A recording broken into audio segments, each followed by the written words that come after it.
Hey, good afternoon, everybody. Welcome. We're glad that you are with us. This is a special meeting of the Gainesville City Commission with two items on our agenda.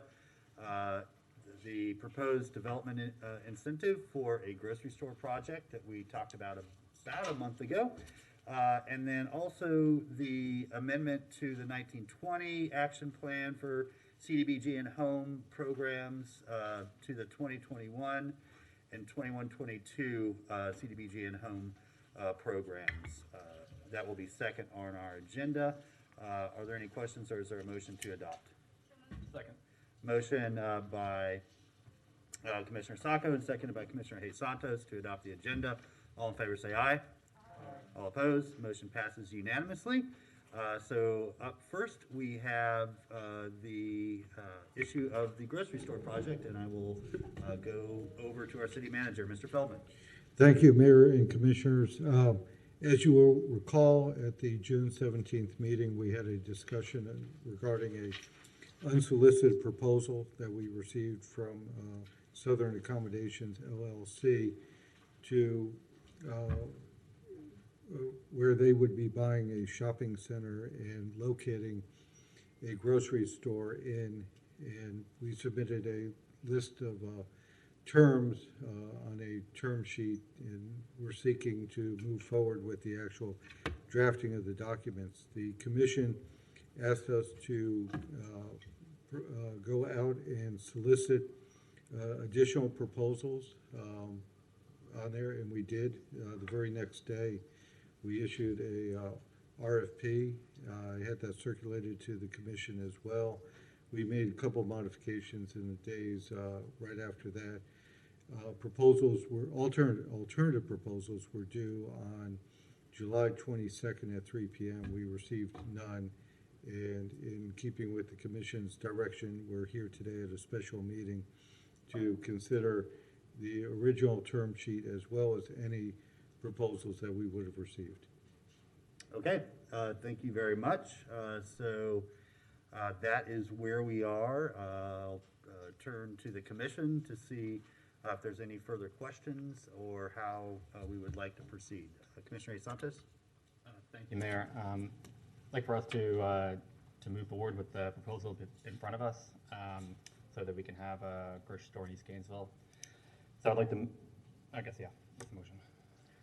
Okay, motion to continue moving forward with the one proposal that we have received. The second was by Commissioner Sacco.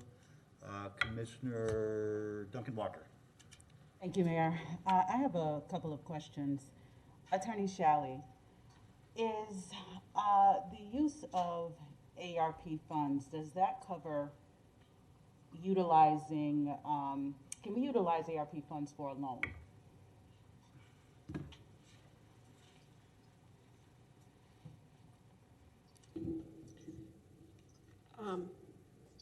I've still been going through the guidance, and it's changing all of the time. I think at this point, focusing on the categories that the money can be used for is what the commission and staff would need to do. And I know I've had discussions with City Manager Feldman because he's aware that he'll have to certify as to the use of those funds. So perhaps, and I know in the backup, there is a white paper, I believe, that's been prepared by staff to address those issues.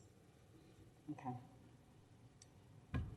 I also have a question for Mr. Washington.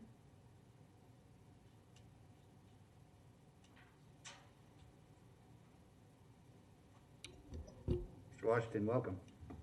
Hello, everyone. Hi, Mr. Washington. Thank you for joining us today. Yeah, Mr. Washington, do you officially own the plaza? Have you taken possession of it? Do you officially own it? Not yet. Okay. When is your deal supposedly, or when do you expect it to close? Expected to close at the end of August. End of August? Yes.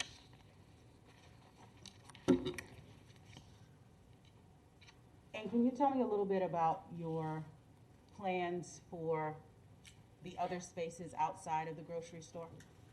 The other tenants will remain in place, hopefully. And there's 11,000 square feet next to the grocery store that's not finished. we like to attract some sort of medical use there. I've also had meetings and took a credit union that has signed an LOI that is interested in coming into the plaza. So the credit union is interested in that. I'm allowed to say their name because they gave me an LOI, ViStar. So ViStar has already been over there, so they're interested in having some sort of presence there, starting with the ATM, then going with the virtual ATM, and hopefully up to a branch one day.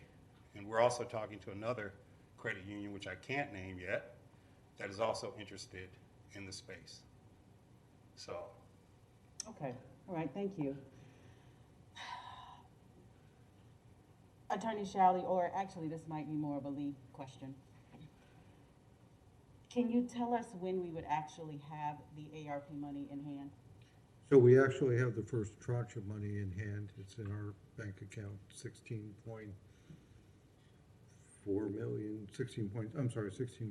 million. The second tranche arrives a year later. Okay. If I could answer your question regarding the loan. Yes, you may. So loans, as far as we can tell at this point, loans are permissible. This is a forgivable loan. To the extent that any portion of it is not forgivable, the federal government may have the right to ask for that money that is returned to us to be returned to them, but they haven't specified that. But you're saying as far as you can tell at this point, which means there's still a measure of uncertainty? Everything is going to be uncertain until the final rules come out, which we're all waiting for. No time frame on that? It's always yesterday. Okay.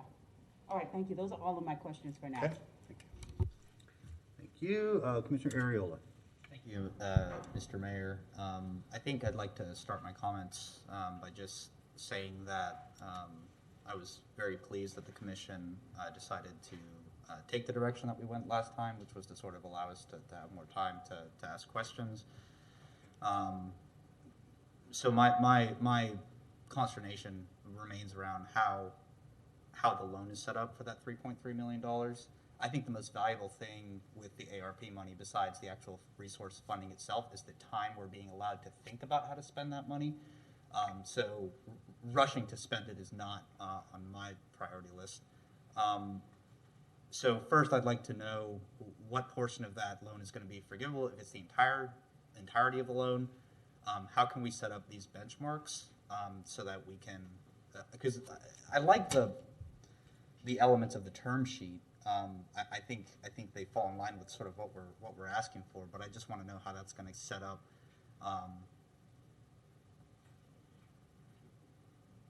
Because $3.3 million is a lot of money to loan out, and to have it all forgivable, that's a high bar for me. And secondly, I'm just speaking plainly. We didn't get any other proposals, and that's okay.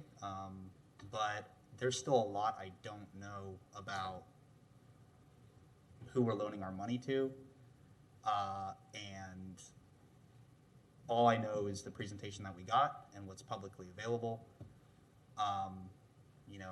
Has Mr. Washington done this type of financing before? A $3.3 million forgivable loan from a municipal government. So I want to know that. I want to know exactly what conversations took place with the University of Florida, because there was direct reference to the University of Florida in the last presentation, which doesn't get mentioned in the term sheet. And obviously we can't, what UF does is what UF does. We can't hold them to a contract there. But long story short, there's a lot here that I'm still not fully comfortable with. But because this is the only proposal that we're receiving, I am warm enough to allow for negotiations to continue to happen. But I'm not convinced that this is the fine. I'm not convinced this is still the direction that we ought to go.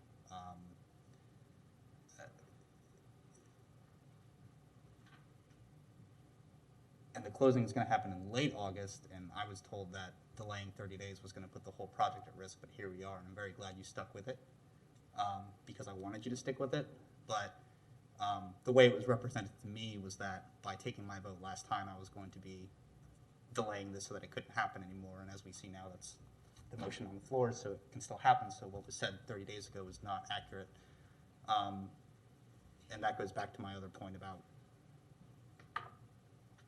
knowing exactly what we're getting into. And I just don't have that yet, so that's where I'm at. Thank you. All right, thank you, Commissioner. And you can find the terms of the loan on the second page of the term sheet if you want to look those up. Commissioner Johnson? Thank you, Mayor. Thank you, Mr. Washington, for being here and for sticking with this. I have a couple of questions. First, I wanted to find out a little bit more about the kind of financial intricacies of the project. So we're going to be loaning up to $3.3 million. When will we decide what the exact amount is, and how will we come to that decision? If you are comfortable telling us a little bit more about the entire project. So you're buying the entire, how many square feet is that space, the entire? Mr. Washington, why don't you go ahead and come forward? We got people at home that watch, and they'll want to hear you at the microphone here, if you don't mind. Thank you. I believe it's 46,000, I believe. 46,000 for the entire? Yes, and we submitted a sources and uses for the 3.3.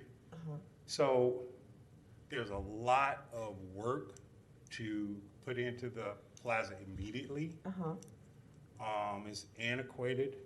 The roof needs to be replaced. The several items need to be updated immediately. Okay. So there's a lot that we have to put in. A lot of construction work hasn't been redone since the early 80s. And so in order to get a lease from Bravo, there's certain things that have to be in place. Okay. It has to be a safe environment, number one, in terms of can't have a roof leak. So that's something that we got to get going. And there are certain promises that we made to Bravo that we would have all of these things fixed. So a lot of the money would go into that. And to get a grocery store to come to any neighborhood is really a major event. They have to have certain demographics. For example, grocery stores have to have, or they look to have, at least 50,000 residents around the grocery store. This grocery store only has 5,000. So there's a lot that we have to do in order to bring it up or get the lease from Bravo. Okay, so you have the 46,000 square feet, which includes the potential grocery store, Bravo. And then you have, I mean, when I visited, I felt like there were 4 to 5 additional spaces. Does that sound about right? There's only one space, 11,000 square feet, that's not built out. That's not That's built out, but there's unfinished. also like the buffet, the Chinese buffet, right? And then the Lucille's. Oh, right. Yeah, so total, how many additional like spaces are there? Let's see, there's the Chinese place, the laundry place, the Family Dollar, of course, the soul food place, Lucille's, and the unfinished, Okay, 11,000 square. so you expect that Family Dollar and Lucille's and the buffet and the laundromat are gonna stay? Yes, I've talked to all of them. Okay, and then, yes, so the additional square footage that you're looking at filling is about 11,000 square feet? yes. Okay, so for the entire 46,000 square feet, the work that's being done, is that like the entire roof, or is that just for the Bravo space? The entire room. The entire, Yes, okay. yes, And and so- air conditioning, everything. Okay, so what's built into the kind of the financing for the space? How much are you paying for the entire plaza? Okay. Is it okay if I kind of keep that confidential until it's No. You know, you can keep it confidential. Yeah, just out of respect for You the can, seller. absolutely, yes. So what I'm trying to figure out is whether this $3.3 million is going like mostly towards the, you know, the build out of the Bravo space and the roof and any capital improvements for that space, Right. or whether it's going for the plaza, which, so can you help me understand a little bit more about that? Sure, and I'll, you know, I'll give you the prices, $5,100,000 to purchase. Okay, The total project cost is a little bit over $7 million. okay, That's with the rehab, that's with everything that Bravo requires.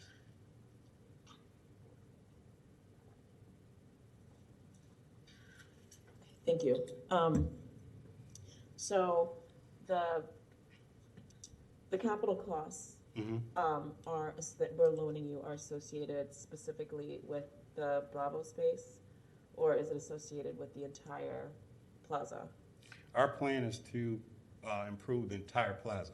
Okay, And we've been in conversation with the tenants, and we're taking into consideration the things that they're interested in. They're really interested in having the upgrades, especially for the air conditioning and also for the security.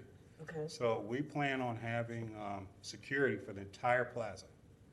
That's like critical that for the Family Dollar, for all of them to have security so that their shoppers can be comfortable coming in and out of the plaza. So we're going to provide that from day one. okay. So we are providing, it sounds like, capital improvements for the entire plaza and not just Bravo.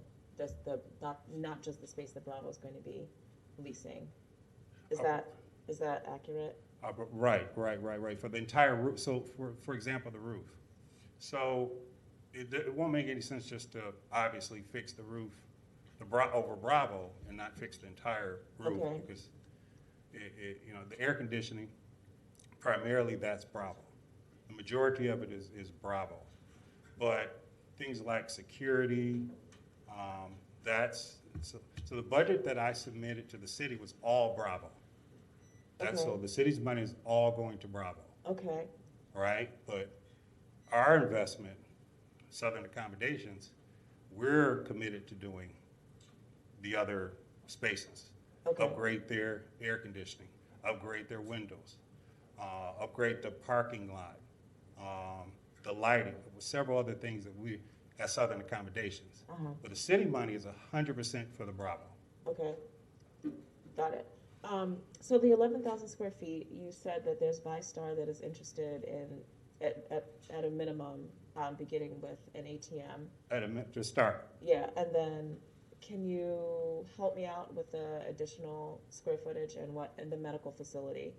What kind of conversations have you had about that? And the reason why I'm asking these questions is because we understand that, you know, in the past there have been supermarkets there that have failed, right? We don't want you to fail if we're lending $3.5 million. That's certainly a hefty investment on the, you know, part of the taxpayers of Gainesville.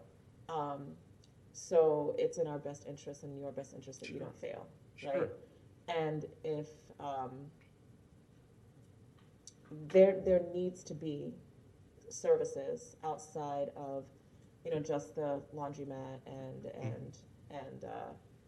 the restaurants there. So it's really important to me that I understand what those services are coming in and have, you know, an absolute yes before we take certain steps. So for example, you know, Commissioner Ariola talked about benchmarks, right?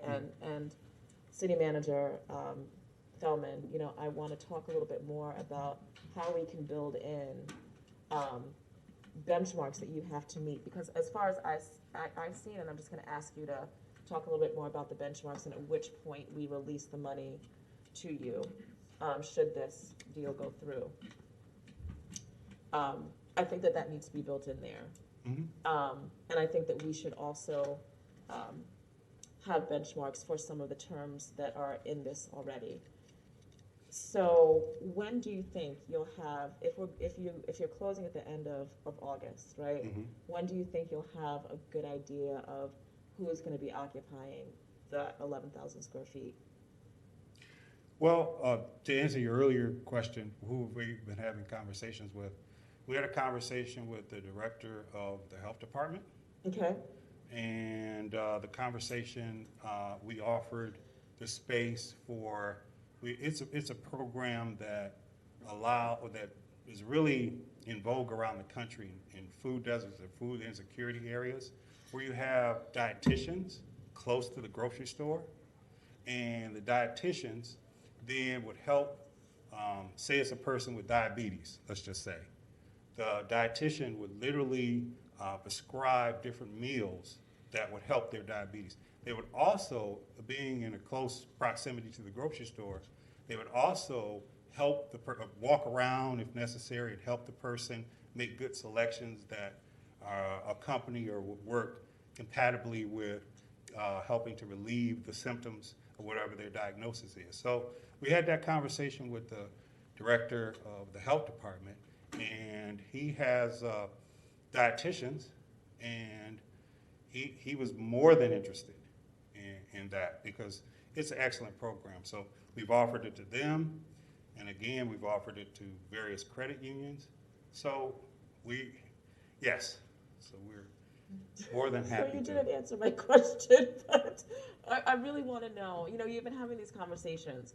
So conversations are one thing. I'm glad that you're having them. But if we were to put, for example, a benchmark into the contract to say that, by this time we would expect that you would have, a good idea, or, be 80% or 100% of the way there to receive an additional amount of money, like what date would you say we would put in there? I'm sorry, Commissioner, I'm a little confused. Okay, so the 11,000 square feet, it's of interest to me that if we're going to invest, $3.5 million into this project that is needed on the east side of town, that it is successful, and part of that success is making sure that there are additional services in that space, right? So you're having these conversations now. When do you think you will have the conversations will be complete to where you say that there are these three entities that are going to be occupying that space? It's kind of hard to, because it depends on them also. For sure. So I can't give a definite date because I have to talk to them. Okay. And see that part of it. But Okay. again, Commissioner, I just want to be clear. The money that we're requesting is 100% for the Bravo. Right, so it's important. The other spaces are important to us also. That's why we've had the conversation with medical providers, and we had the conversation with the health department, because that's very important to us. Okay. Yes. Thank you. Manager Feldman, can you talk to us a little bit about the benchmarks, when the money, should we approve this and the due diligence happen? When and how will the money be released? So that is still an item that we would bring back as part of the final negotiation. Okay, The idea is just not to give all the money up front. okay, But to work on a schedule. Part of our due diligence, which we have not done yet, because once you get past the terms, then we'll kick in our due diligence period. Mr. Washington will start his final due diligence period. We've got to work on things. So for example, you said this is up to, right? And it is up to. We have to finalize that final schedule of values, make sure we're comfortable with it. But let me talk about the benchmarks, because those are in here. The loan is forgivable only if certain conditions are met at certain periods of time. So at some point, when the shopping center is open, the grocery store is open, all the money will have been dispersed. That's the intent. That point, it is considered a loan. There are two pieces of that loan. One piece that is geared towards job creation, and one piece that is geared towards operation. And the job creation piece, the portion of the loan doesn't start getting forgiven until I believe it is year 3. So the jobs have to be created, they have to be maintained. We do a snapshot each year. We compare how many jobs have been created to what was put into the contract. So if there are 30 jobs in the contract and only 20 are created in year 3, only 2/3 of that year's loan, and it's the loan is broken up into segments, so only 2/3 of that segment would be forgiven, and then 1/3 would not be. Same thing on operations. There's a 10-year requirement for operations. We look at it each year. If the store has not operated a certain number of hours, barring things like hurricanes and so forth, then it's pro rata. So if they operate 100% of the time that's in the contract, then 100% of that segment goes away for that year. So ideally, at the end of 10 years, okay, there's been full performance in terms of job creation and in terms of operation, and the entire loan goes away. If the loan is, at the end of 10 years, if it has not all been forgiven, then that remains due to the city, and the agreement will have what terms that will commence in terms of interest owed and so forth. So we still got to work that piece out, and all this will be presented to you when we bring the documents back in their final form. And when do you think that will be? So that's How where long we. will due diligence take, and how long will due diligence take, and what is included in due diligence? So in due diligence, we'll be doing a lot of the things that Commissioner Ariola referenced in terms of verifying all the background, all the financial wherewithal with Mr. Washington, his ability to perform, that of Bravo, their ability, the franchise owner for this franchise, make sure that they have the commitments, the leases, everything in place, so that when we return at some date in the future, all the I's are dotted, all the T's are crossed in terms of answering all those types of questions. Past experience and. Does that need to happen before closing, before the end of? So that's the tricky part. So as Mr. Washington represented last time, he had an earlier closing date. He was able to get the property owner to extend that. The closing date is now, and he's got really 3 closings that he has to worry about. Closing 1 is the property. Second closing is a loan that he's working on with PACE, which is the energy efficiency part of the project. And then the third is his final lease with Bravo. So those are all things that all have closing dates, and most likely will need to still be extended because we're at July 29th. He's got a closing at the end of August. You've got 2 meetings, August 5th and August 19th before then. I'm not sure we can get all these documents done and everything and due diligence completed by August 19th, because in essence, that's August 12th, by the time we have to do things. We've got to collaborate with Ms. Shalley's office. They're going to be the drafter of the documents, so I certainly don't want to speak with regard to the city attorney's workload on there, but we need to, at this point, if this is the direction the commission wants to go, we've got to get working.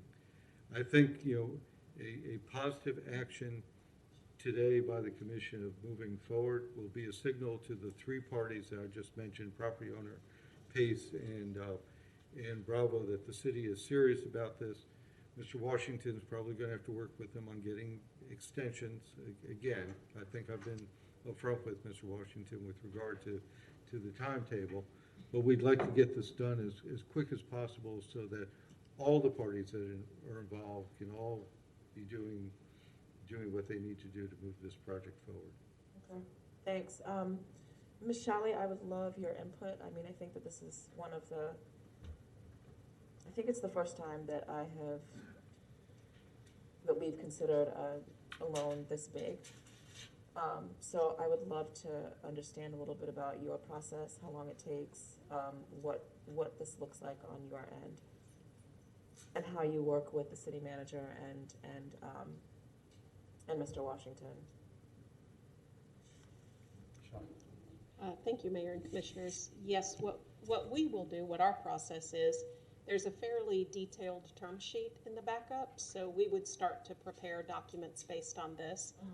I think to keep this simple, what the document would be, I don't think we need a development agreement unless when we get into the details, we determine that. So what we would do is a promissory note that had all of these terms and conditions in it. And as the manager said, it looks like from this, of course, there would be a lease agreement with the supermarket operator, which would trigger one thing, then a certificate of occupancy that would trigger the availability of more money from the city, and then we'd include the forgiveness terms. I think there's a requirement not only to be operational for certain times, but there's also a lot of operational requirements that we would build in that are listed here. So it's not just enough that the doors are open as a supermarket, but also that all of these other conditions are met, the product selection, the community advisory group, SNAP WIC acceptance, et cetera. Those would all be listed as performance requirements in order to get the loan forgiven. The one thing that I'm unclear on with a promissory note, the question is, do you want, when we've done loans in the past, it has been both a promissory note and a mortgage on the real property that secures the deal in the event, you know, of that the business fails, et cetera. In this case, I know it's mentioned in here, perhaps a UCC1 filing. That's generally used if you're trying to secure the loan through the use of assets, some type of inventory, stock, other things other than real property. It's not clear to me in here what exactly the security would be for the loan, so that's one question I have. But those are the details that we'll work through with the city manager. Okay. As to timing, we're just going to have to look at our workload and fit this in, you know, and push other things to the side. Whatever deadline that you all set, we will work on this and not work on other things. Okay. Thank you. That answers most of my questions. Thank you for taking the time. I know I took quite a bit, but also I just want you to know that it is important to me that we understand what's going to be happening with those 11,000 square feet as a benchmark, primarily because of the location. And this is the location that was brought forth to us. So, you know, I understand that the money is going directly to the to the supermarket and the capital improvements to the supermarket, but at the same time, you know, there are other factors that we have to consider, including the history of this space. So it's deeply important to me. So just hear that from me. Everybody know that. That's something that I'm hoping will be as a benchmark. So Sure. Continue having those conversations. Sure. Get yeses, and today the decision to me is whether or not we, I like David, have been concerned about this process, but we're here. And the decision is really about whether we move forward with the due diligence piece of it and just, take the next step forward. I'm willing to take the next step to find out, get all the questions answered. Sure. And that is what I'm committing to today, is the next step and the due diligence piece of it. Thank you. Yes, can I make a comment? Sure, please. So during your visit, and I believe the visit of Commissioner Duncan Walker, you mentioned the importance also of me meeting with the East Gainesville community, right? You both mentioned that prominently. I want you to know that I would like to start doing that right away. So if there are key members of the community that you can maybe be a conduit to me meeting, whether individually or as a group, I just think that's, and Bravo also agrees with this, thinks that it's critically important that we let the community know and that we get our guidance from the community as to what should go in the 11,000 square feet, as to what goes on the shelves, because we want them to know that is their input and not my input, not Bravo's input, but the people who we'll be depending on to actually keep the store afloat. And that is why I believe Food Line failed, Save-A-Lot failed, and everyone else would fail. And that's why you didn't get any other applicants. Because it takes commitment and it takes connecting with the community and having a partnership with the community feeling as if it's theirs. That's why we're going to make it a community store. People can sell items out of there. People can have meetings. The University of Florida. University of Florida wants to give different courses in there. They want to give healthier community courses, whatever that means. ViStar wants to give financial literacy classes there. We've committed to that. So I say again, you have my cell phone number. If there are key people in the community that you'd like me to meet with, I'd be glad to do it. Thank you. Thank you, Mr. Washington. Commissioner Duncan Walker. Thank you, Mr. Mayor. And thank you, Mr. Washington, for mentioning your desire to meet with the community. One of my concerns from the beginning of this has been that this has felt very rushed. And it has felt rushed for, I believe, well, I can't speak for anyone else but myself here on the dais. I also believe that this process was rushed for anyone else who may have had an interest. When I took a look at the requirements, I wonder how easy it would have been for anybody else to fulfill those requirements within the amount of time that was given. And I want to thank you, Mr. Washington, for coming to us with an idea.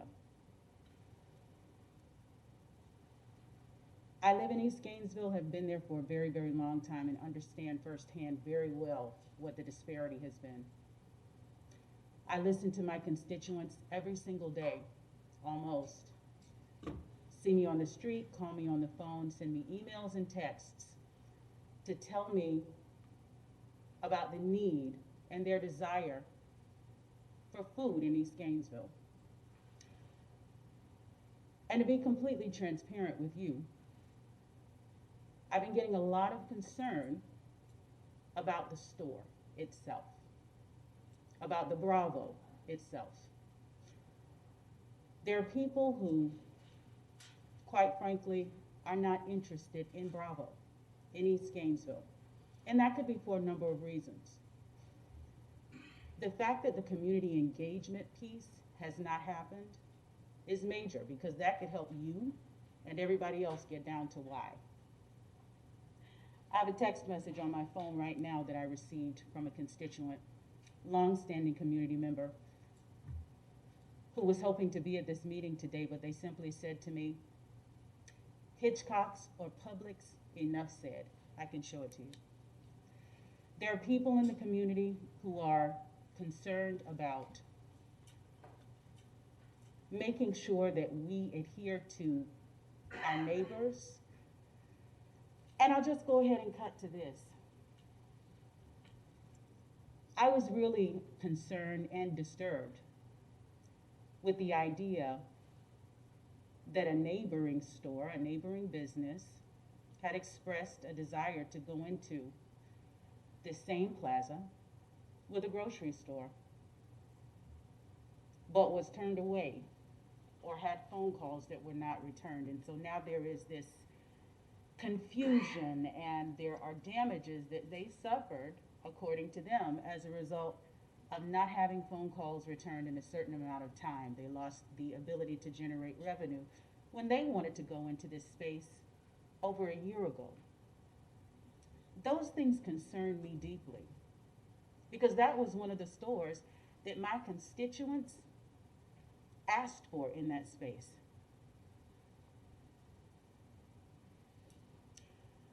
I've never been concerned about doing this fast. I've only been concerned about doing this right. And the only way to do this right is to make sure that the people are in the driver's seat.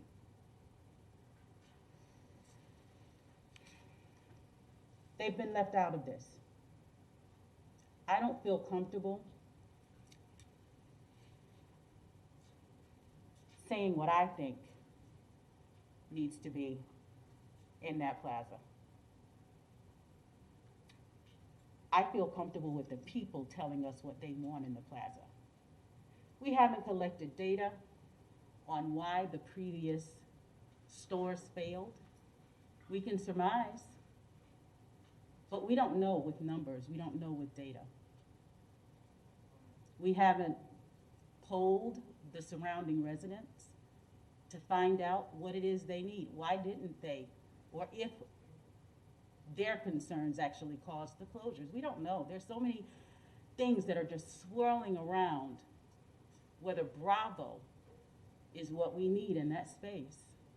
The people are going to determine that in my regard. And my concern has been, just like I shared with you,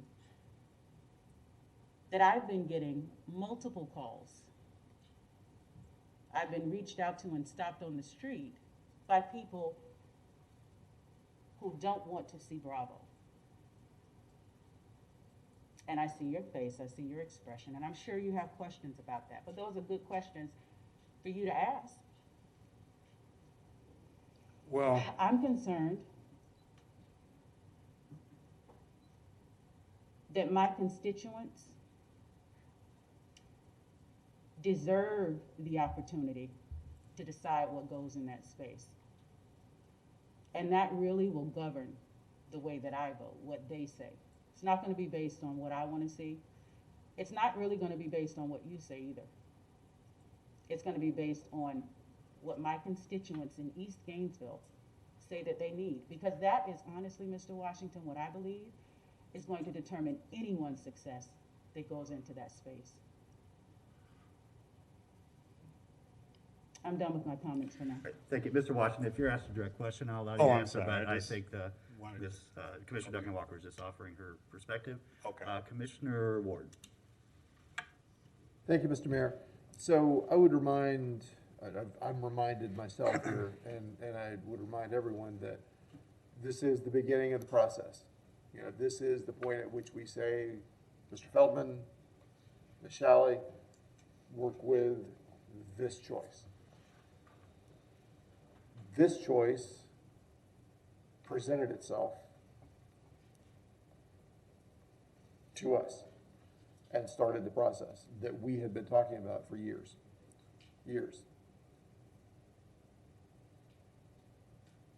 This is not the end of the process. This is, again, the beginning of the process. This is where we start the due diligence and look at the business viability and the ability of the people that we're potentially getting into a contract with to be able to pay us back if they can't meet the conditions that we're going to ask for. We will have at least one more opportunity to say yes or no on this, depending on what how the contract comes back to us. A thing that we know is that density has not been increasing for some time in the neighborhood surrounding this plaza. My hope is that whomever we choose to provide this incentive to will be able to create something that makes more people want to live nearby. I don't want to see density continue I don't want to see fewer and fewer people living on Hawthorne Road. I want people to repopulate the Hawthorne Road neighborhoods. And the only way that's going to happen at this point I believe, is if we as a city make investments in things like this grocery store and things like the mobility hub that is part of this term sheet. And by the way, the mobility hub is no small thing. If we are to provide a mobility hub in that general neighborhood, we're going to have space for it. We get that for $99 over 99 years as part of what we are offering in this. That's a big deal. I support this because I think it's an opportunity for us to make an investment in people in East Gainesville. This is not the final approval. This is us giving direction to the manager to say, start your negotiations and bring us back a contract. We can read the contract and say, yes, this is the kind of investment that we want to make, or no, this doesn't work for us. I hope that something good I hope we can get a good contract put together. I hope that it works for everybody who it has to work for. And of course, that includes the people nearby, because if the people nearby aren't shopping there and don't intend to shop there, it won't succeed. So a whole lot of people have to be interested in this being a success for it to be a success. I am interested in it being a success, and I'm going to support the motion specifically for that reason. Thank you. Commissioner Santos? Thank you, Mayor. As far as the timing, I'm okay with us calling a special meeting if necessary to make things work. Also, I do think this should be one of the priorities for the city attorney's office as well in terms of what they're working on. I'm glad you brought up the mobility hub, Commissioner Ward, because that's a major portion of this. That's huge for the area, and I think that works hand in hand with a grocery store there as well, because the grocery store is a place where people want to go. If there's a transportation hub there, they can feed off each other as well, and it makes the whole project more successful. Do you want to touch on just other parties may be interested? That property's been for sale and for lease for a long time. Anybody could have gone forward and done it. There's a lot of ideas. I worked in startups, and there's ideas all the time. But what actually matters is when someone has an executable binding plan, and that's what we have in front of us. That's when actually someone's going to put make it actually happen. So I think we should move forward on this, and I think this is going to be an amazing addition to our community. Thank you, Mayor. Commissioner Saka? Thank you, Mr. Mayor, and thank you, Mr. Washington, for coming back and sticking with us. I really appreciate it. I wasn't sure what we'd get by the time we got to this meeting. So I obviously support going forward, but there are a lot of reasons for that. We managed to get Mr. Washington to get an extension. That's not guaranteed every time. I don't even know if the next one will be guaranteed. So I feel that the folks you're working with can see this, and they see the direction we're going in. So maybe they were charitable in giving that extension. I don't know how far that charity will extend, and I don't want to play with that. I didn't want to play with it the first time. So I think the point of the process where we are, because even the term sheet has mostly clear conditions on the bigger things that have been asked about today, the term sheet spells it out. So I think we have a good foundation for Ms. Shalley's office to move forward, minus the what to promise against, whether it be mortgage or assets or whatnot. And I think once we clear that up, the rest of the contract can be moved forward. I think we need to today make that selection to move forward with Mr. Washington and Bravo so that Ms. Shalley's office can begin to draft, because by recollection, it would take about 6 weeks. Ms. Shalley, is that correct? Last time you gave a guesstimate of about 6 weeks to draft out everything. Ms. Shelley? Thank you, Mayor. If, with this being a promissory note and the conditions already sort of spelled out in this term sheet, I think we could get it done much quicker. One question that I had for the commission is whether my office won't be engaged in the due diligence, and if you want the city manager's office to conduct that and bring that back to you first so that you know more about who you're doing business with, and then direct us to draft documents, We can certainly do it simultaneously, but that's a question for the commission. So I have no, I'm very confident with the person we're going into business with ideally. But if my colleagues would like that, that extra due diligence, I would ask that it be done simultaneously, not to delay the drafting of the contract yet again. And then Ms. Shalley can just get it side by side. I'll agree with Commissioner Hayes Sanchez that this property was open for a very, very long time. There were many opportunities. And I do recall that over a year ago, someone came to us and said, I would like to build a center in this general area. Sir, we'll get to public comment in a moment. We're still doing commission deliberations, so if you'd like to have a seat, I'll tell you when it's time. And I asked for a business plan. They had no business plan. They didn't know how to secure anything. They didn't know how to move forward. They had great ideas and wonderful passion for what they were going to do. But when asked repeatedly for a business plan or model or how they would actually execute this idea, they would not respond. Mr. Washington came forward with a very well thought out plan, a very inclusive plan, a plan that gives a lot of demands that we are making that most people would say, nah, because I'm pretty sure Publix would laugh and walk out of the room if we tried to give these demands. Which leads me to my next point. You don't always get to dictate what grocery store you have. Some grocery stores are regional. Some grocery stores do not cross certain state lines. I remember I went to grad school and I wanted a Publix in my backyard, but it doesn't operate that far north.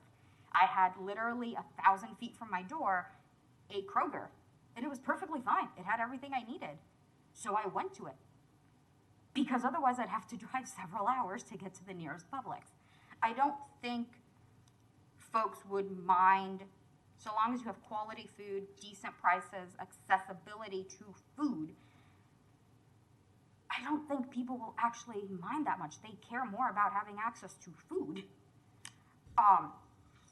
And I say that as someone who lived through that, where I got over it pretty quickly because, hey, it's the same price, the quality is the same, it works. And I've had people who just say, we want a grocery store. For years it has been, we want a grocery store. They have not mentioned Hitchcock's ever, to my knowledge, in the 7 years I've been working with people in this community. They have mentioned Publix, but we can't force Publix to go where it doesn't want to go. You came here with a plan and asked for assistance with it. And here's the thing, if it doesn't work out, if people honestly want to boycott and say, I don't want to go, Bravo is not what I want, then they won't make the year 4 operation mark. It will have to close down and they won't have that loan forgiven. So I think 4 years is more than enough time to figure out if this is viable and if people are going to work with it. We've built that in to see if it actually succeeds. I don't want to delay this any more than it already has been. I think the longer I sit in this chair, I understand why people hate government and call us bureaucrats. I don't want to put up red tape that doesn't need to be there. We have a person who has done other projects, successful projects, come to us to emulate another successful project. We shouldn't stall for anecdotal reasons. I am very happy to move forward with this, and I honestly can't wait for the ribbon cutting, whenever that might be. Thank you, Mr. Mayor. Okay, before I go back around the horn, I'm going to go ahead and jump in. To my colleagues, to Mr. Washington and his team, I am extremely excited about this project. We have been presented an opportunity that has not come before us in my 12 years of service. There have been attempts, there have been close tos, but we have not been in a position that we are in today. I absolutely agree that there is a critical sort of 30 to 60 day period here where the due diligence needs to be done on both parties to make sure that we legally memorialize the agreements that are being made. Everybody involved, I believe everybody's best interests are served when we do that. Mr. Washington, I think that does provide an excellent opportunity for you to start talking with some of our neighbors. And we can certainly help you figure out how to best make those connections and start receiving that input. I can see that easily growing into the Citizens Advisory Board that you have listed in the term sheet. There's also potential here that I don't think has been brought up before, but if this is a unique shopping opportunity, it has a high likelihood of drawing from an untraditional catchment area. And that to me is exciting, because that then really starts to build this larger community space and community store that I think has been the Commission's desire, and what you have presented as one of your sort of core principles and what this would be like. And finally, for all those other ancillary activities that are important to us, they need an anchor. A credit union is not going to move into that plaza. A medical facility is not going to move into that plaza unless the grocery store is there. And so we need that to take the next steps. And I'm excited about that. And I want you to hear that. I want my colleagues to hear that. This is a transformational moment that we find ourselves in, and that should be celebrated. It doesn't mean that there might not be some difficult questions and some heavy lifts between now and this sort of final approval, but that's fine. I mean, let's lean into that, let's embrace that, and let's get to a point that we can all celebrate something that hasn't happened in a very long period of time. And I think it's also important to think about this in the larger context. And so right across the street, the city and county have committed to co-funding a medical facility. We've got a transforming cornerstone commercial space, market rate / affordable housing, going, just a few hop, skips, and a jump away. So much is happening in this area. I want us to send a message as the local representatives to our community that we want to celebrate this, and we want to accelerate this. We want to turn the sort of inertia that has been going on, especially on that Hawthorne Road corridor, for over a generation. Those things are all very important to me. So I am absolutely in support of moving forward. I'm not, broadcasting my final vote, because we'll need to make sure that everything that we need is presented in that, final agreement after due diligence. But there is nothing up to this point to discourage me from believing that all of those things can be addressed, and that we can bring something back to the commission and to our community that we can all really be proud of and celebrate. So absolutely ready to move forward. Strongly encourage Mr. Washington, the city manager, the city attorney, to listen carefully to what they've heard from all of my colleagues today, and bring us back a clean final document that we can all enthusiastically support. So with that, go back to Commissioner Ariola. Thank you, Mr. Mayor. I'll be brief, and I just want to start. If the makers of the motion could explicitly add that parallel due diligence from the charter officers, I would appreciate that. Go ahead. Just, it would happen at the same time, correct? Right. Yeah, I support that, yes, thank you. Okay, so the motion's amended to ask for simultaneous work between the attorney's office and the city manager's office with with Mr. Washington on the proposal. Thank you. Seconder agree? Commissioner Sackett? Sure. Yes? Okay.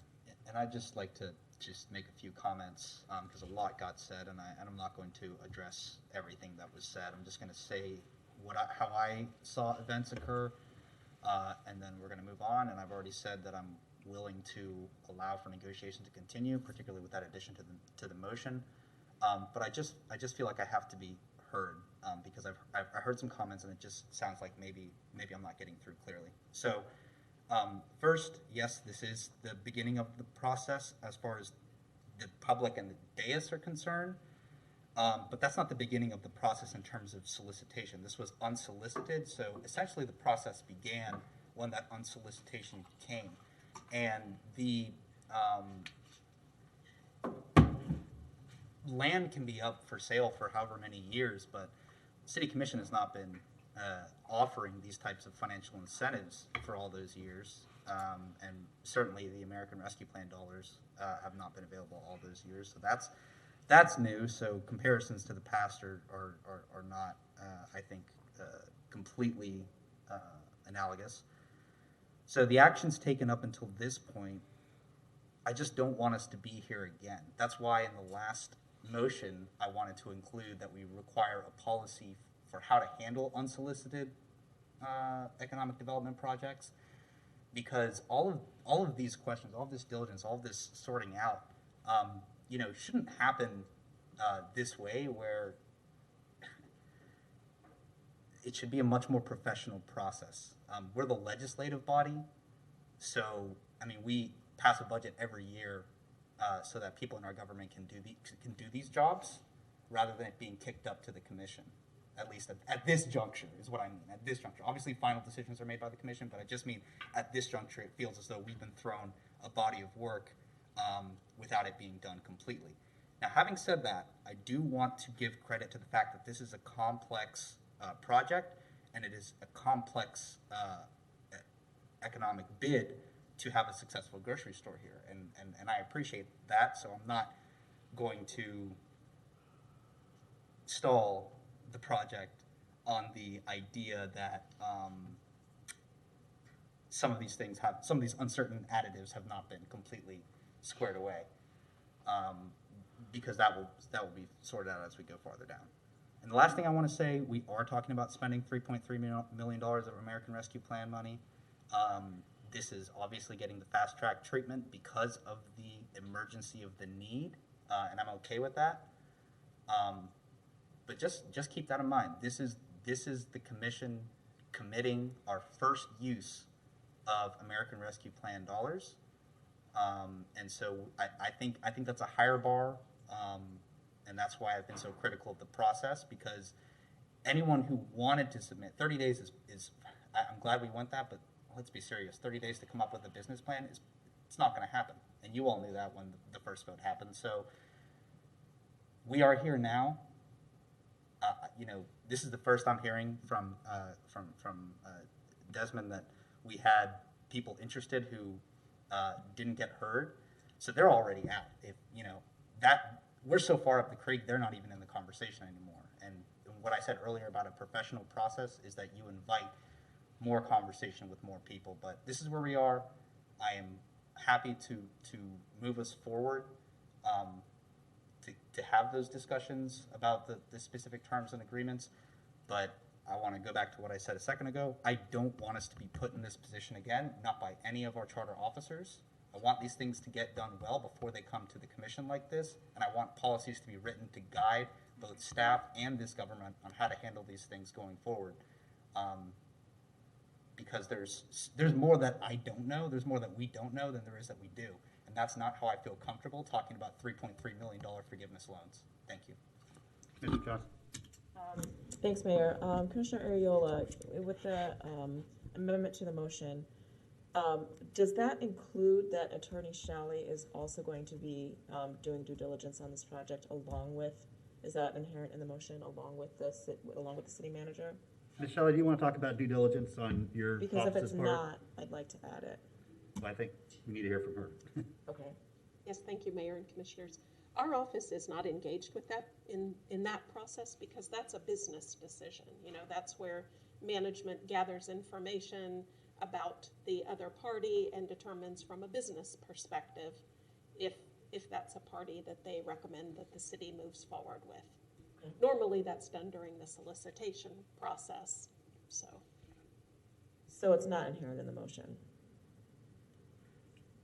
So, It's not, and I think, Ms. Shelley, I'm correct me if saying- you're wrong, it's not inherent in what your office does ever. Correct, yes, ours would be to prepare the legal documents. My understanding of the motion was, we will be doing the due diligence at the same time that the legal documents are being drafted, so they can all come together at the same time, so it's a simultaneous process. I'm uncomfortable with that. I need another charter officer involved in this decision. And my preference would be that Attorney Shalley provide that input. Would you be able to do that, Attorney Shalley, if you were directed? No, I think that's outside of my lane, quite frankly, because that involves the, you know, looking at the financials of the party that we're contracting with, things that my office just doesn't have expertise in.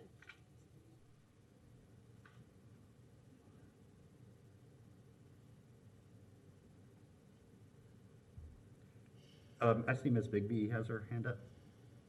Ms. Bigby? Thank you, Mayor. Commissioner Johnson, one thing that our office could do, if you would like, is perform an independent review of management's due diligence process. So we can make sure that they followed a standard process for performing the due diligence, didn't take any shortcuts or didn't omit anything. Would you like that? And then if we saw anything that we challenged, we would just say such in our memo. I absolutely appreciate you coming up with a solution. So, yes. Okay. That's what I thought. Commissioner? Commissioner Haythought, do you agree to that modification? So, will this, I don't want to delay this. An audit of the process, so it's just, did they check to make sure that they went through all, like, the financial documents and stuff like that? Is that all it is? Yes, Mayor, Commissioner Jesus Santos, we could turn around the review pretty quickly. I would coordinate with the city manager's office to find the timing of their due diligence process. Probably within a day, we can turn around our review and create a memo. I don't think it's necessary to do, but if it means that the commissioners will vote for the motion and may move it forward, I'll support it. Okay, seconder? Okay, motion is so amended. Mr. Johnson, do you conclude? No, I don't, thank you. I wanted to parallel and just respond to what some of Commissioner Duncan Walker mentioned earlier about the community engagement process. I understand what you mean, and I need to voice once again, I'm voting for this to move forward, for the due diligence piece of this to move forward. I also want to state that when I made this motion, this 7-part motion, many, many moons ago, I was very clear about the community engagement piece of this. Because like you, I believe that including community early and often will lead to a much more successful outcome. I had 4 pieces of that motion, the community engagement piece of it, including developing and defining a shared definition of a community grocery, including a community envisioning process about the important considerations for developing community grocery to serve East Gainesville and the eastern part of the county, community identified locations.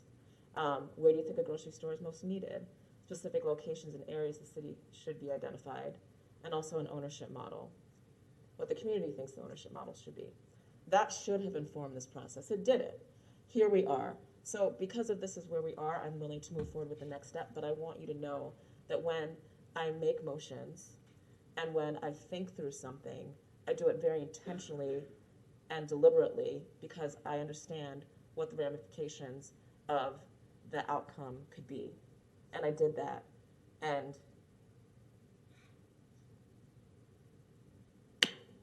it was modified, I should say. Thank you. Commissioner Saka? Mr. Mayor, so while I appreciate community engagement, for a community grocery store, this is not a community grocery store. It is a private grocery store that wants to do what is best for, or what they can do for the community. We can't dictate the ownership model of Bravo. There are countries who do that. I fled one of those countries. We don't dictate how private businesses do business. We can ask them to do certain things, but we don't tell them what to do. That aside, I was remiss earlier, Mr. Washington. Could you tell us about the engagement you did do? I recall you had spoken with folks at the apartment buildings across the way. Yes. Thank you, Commissioner. As a matter of fact, after this meeting, I'm meeting with the Director Davis, Public Housing, right after this meeting. And the reason that we're meeting exactly what you're saying, to come up with strategies to better engage the residents there, not only as shoppers, but hopefully as employees. So we're going to hire 30 people, and we're going to hire with first priority people who live in East Gainesville. So yes, ma'am. So those are the two of the items that I'm going to talk with Director Davis about after this meeting. But you had previous conversations, I think, Yes. with the residents themselves. Yes, many. Okay. Yes. Thank you, sir. I appreciate that. Thank you, Mr. Mayor. Commissioner Ward? Thank you, Mr. Mayor. So, Manager Feldman, can you give us an idea of where we are on the policy that was part of the last motion? Because I think that is essential to being able to move economic development forward. We did too, and so we've been working with the city attorney's office and drafting that. I'm hoping next 30 days. Great. So I've seen some of the points that we're still trying to work through, but I think within 30 days. And I've instructed my folks that, until there's a policy adopted by the commission, we're not entertaining any unsolicited proposals. Okay. So there are a couple of different ways we can do economic development. We can, as we have done in the past at the City of Gainesville, while I've been here, before I was here for many, many years, we can put together a framework and be very intentional about that framework, and then put it out there for the world to ask who wants to respond to it. Sometimes that has been successful for the City of Gainesville. Sometimes that has been an enormous use of resources that went absolutely nowhere. We have had in this circumstance, as well as a few others that I'm aware of right now, where people are interested in doing something in partnership with the City of Gainesville or with a piece of land that the City of Gainesville owns, et cetera, et cetera.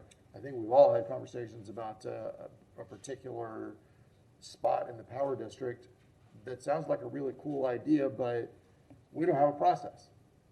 We have no way for someone with a great idea to come to the City of Gainesville and say, is this a thing that could work, and how would it work? When people come to me with that idea, I say, I don't know, go talk to the manager. Because the fact is, we don't have anything, and we haven't. And that's not unique to this commission or this manager, or it's just how we've been at the City of Gainesville. And it makes me scratch my head that we haven't figured that out before. Because both of those ways of doing economic development matter, and both can be very successful for the community. I cannot wait to get that a policy that we can talk about and decide whether or not it works, and if it doesn't, to get one that does, because we're going to be doing economic development with one hand tied behind our back on a consistent basis if we don't get that moved forward. And again, there are communities that have both pieces available, and there's no reason that our community can't do that as well. We are poorly serving our neighbors by not having that in place, so I'm really looking forward to that. Thank you. Commissioner Duncan Walker? Thank you, Mr. Mayor.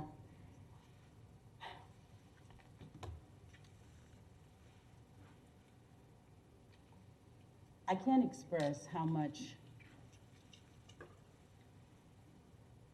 I appreciate the idea, Mr. Washington. I do. But as the representative of my district, part of my job is to be their voice. And community engagement is essential.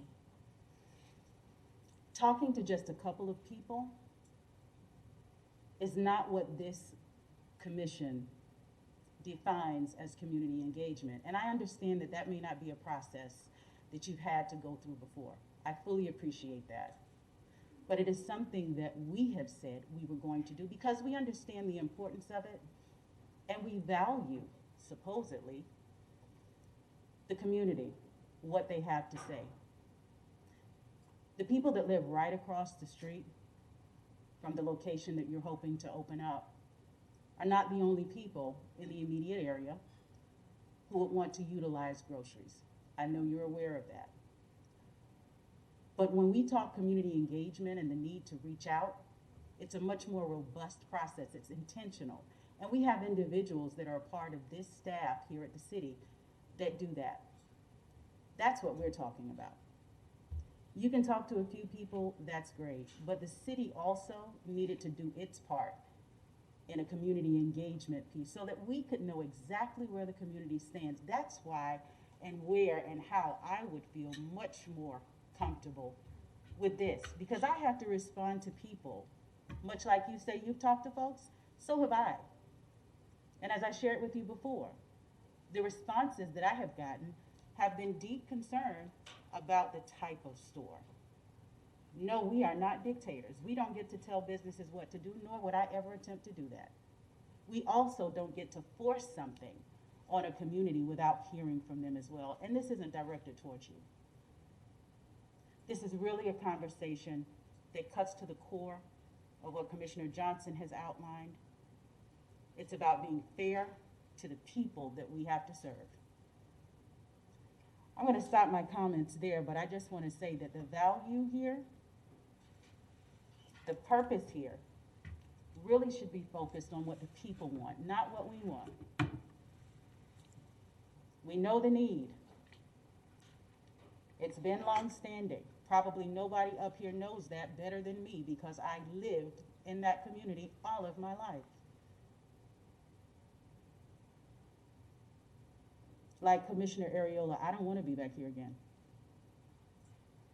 And community engagement is one of those ways that I believe that you prevent that. So we are where we are because certain things didn't happen. And these conversations get tough, and unfortunately, people like Mr. Washington get caught up in the middle.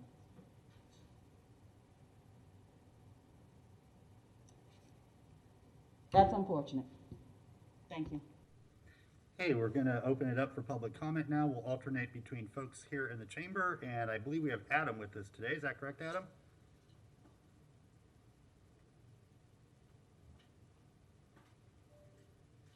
Adam, do we have you for virtual or phone-in public comment today?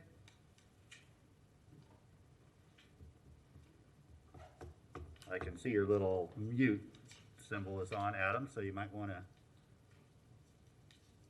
hit that. Mayor, I just saw a note that sound on the Zoom portion may be out. Okay. Can anybody back in broadcast come up here real quick and just explain that? That's a new twist.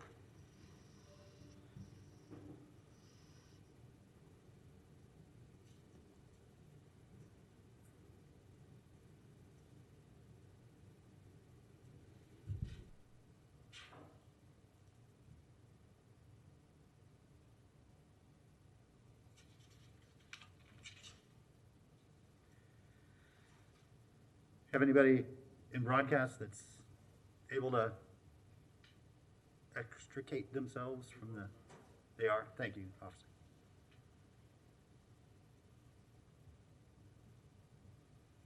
We're good? I just saw a thumbs up. It might have been a different digit, I'm not sure, I want to verify that.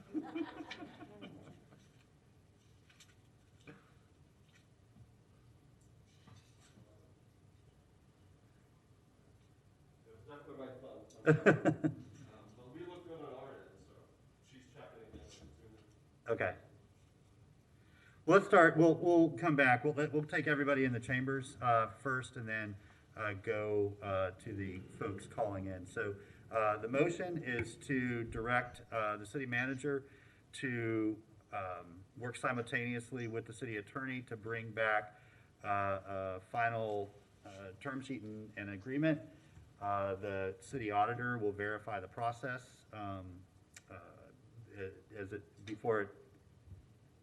after it gets developed and before it gets executed.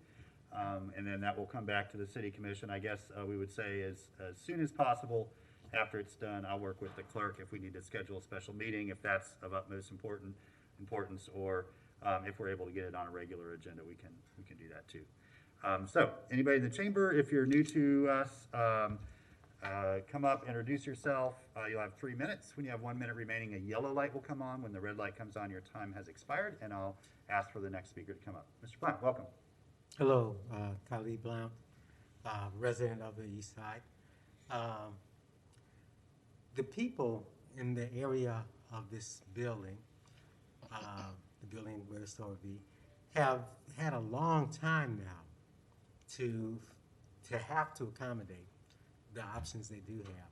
While it's true that a lot of people really need that location to serve them, many households desperately need that, there are plenty who have transportation options enough to go up to Walmart, to go over on Main Street, North Main to Publix or South Main to Winn-Dixie.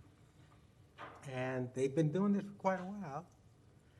And this new store opening is going to need not just the people who can't easily get elsewhere.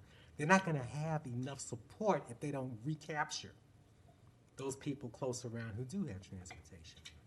And if they don't feel ownership, if they don't find just what they need at good prices, if they don't have a view into the formation of this deal, and perhaps also see some neighbors working in the store. A lot of components need to happen that involve community engagement in order for this to work. It's not just whatever you plop there is going to be fine. It's how do people take it up? Like the vaccine. Plenty of vaccine around. But what about people not taking it? So you've got to get people into the store, and they've got to feel an attraction and invite to switch from patterns they've adapted to for a good while now. Thank you, Ms. Blount. Could I have the next speaker, please?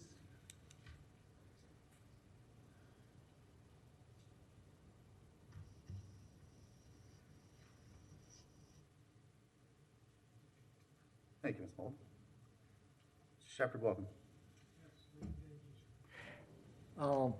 My comments is that I think this has been dragged on long enough. I think we should have a special meeting, get this all signed and done with, because, and as Mr. Gloff had mentioned about a special need, hello, yes, there is a special need. The people in that area in East Gainesville need a store that is overpriced, like your Walmarts and your Hickshots and the stores that are in the area, which really don't accommodate their needs. Right in front of that mall area is a store that doesn't accommodate them.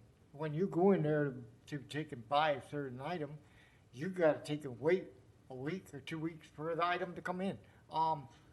This here is not the way Bravo operates. Bravo is a well-known store, and maybe down south, but like Wahoo, we need to bring new ideals, new faces of business to our city. And this is what this gentleman, Mr. Washington, is doing and trying to do, but there's been too much dragging of the feet. This should have been snip, snap, get your codes, get your building permit contract done, and by now. This all should have been done. I've been to these meetings, and it seems like we've been dragging our feet. For this meeting to go on for the half hour that it's gone, it is ridiculous because we already know everything we need to know. It's on public record, and these people are just starving, waiting to take and have this store to come in their neighborhood. Why go to all like 2 miles across town to go to Walmart or other stores that do have what you need? It's going to save us a lot of money. So I rode over there thinking that it was open, and they were there told me no, they haven't even approved it. I'm like, what? Why are they dragging their feet? This here is a need in East Gainesville, and you're going to see the great success of this store once it is opened. Thank you. Thank you, Mr. Shepard. Anybody else like to comment on this item? Okay, Adam, I believe that we have you. Yes, you do, Mr. Mayor. And Shelby is joining me. We have at the moment 3 people on the line. The first of which is Ms. Maureen Rushley. Ms. Rushley, you have 3 minutes. Hi, I want to say thank you to all of you who have your hair on fire and are so concerned about our store out here east of Waldo Road. Thank you. It's touching. And I also want to say thank you to the people who are in touch and invested in our community who don't have their hair on fire and who want to put the brakes on a little bit and listen to what we have to say and give Hitchcock a chance, or any other local business who might not have a team of lawyers or business people to write up their contracts. So they can't jump when you say jump with exactly what you want all the time, perhaps, but they may be more fitted to our community. And I would like to thank Commissioner Duncan Walker. I would like to thank Commissioner Johnson, and I would like to thank Commissioner Ariola for being respectful of the community on the east side of Waldo Road and not acting like this is something that we need to get done now without the proper public deliberation. Thank you so much, Commissioner Johnson, for really making this, for giving us a voice. And thank you, Commissioner Duncan Walker as well. I do appreciate also what Mr. Washington is putting forth. I think that he should not be kept out, but I think that there needs to be a hold put on this until we can approach local businesses and see what can be done. Because not every grocer, I believe, has a BA. And it just seems to me that some of you are acting like used car salespeople. And I get that energy. And when I hear that kind of frenetic, excited, I understand excitement, but listen to the people who represent us. We elected them. Listen to Commissioner Duncan Walker. Please please show some respect. I don't know what else to say. Every large business from out of town is not better than every in-town business.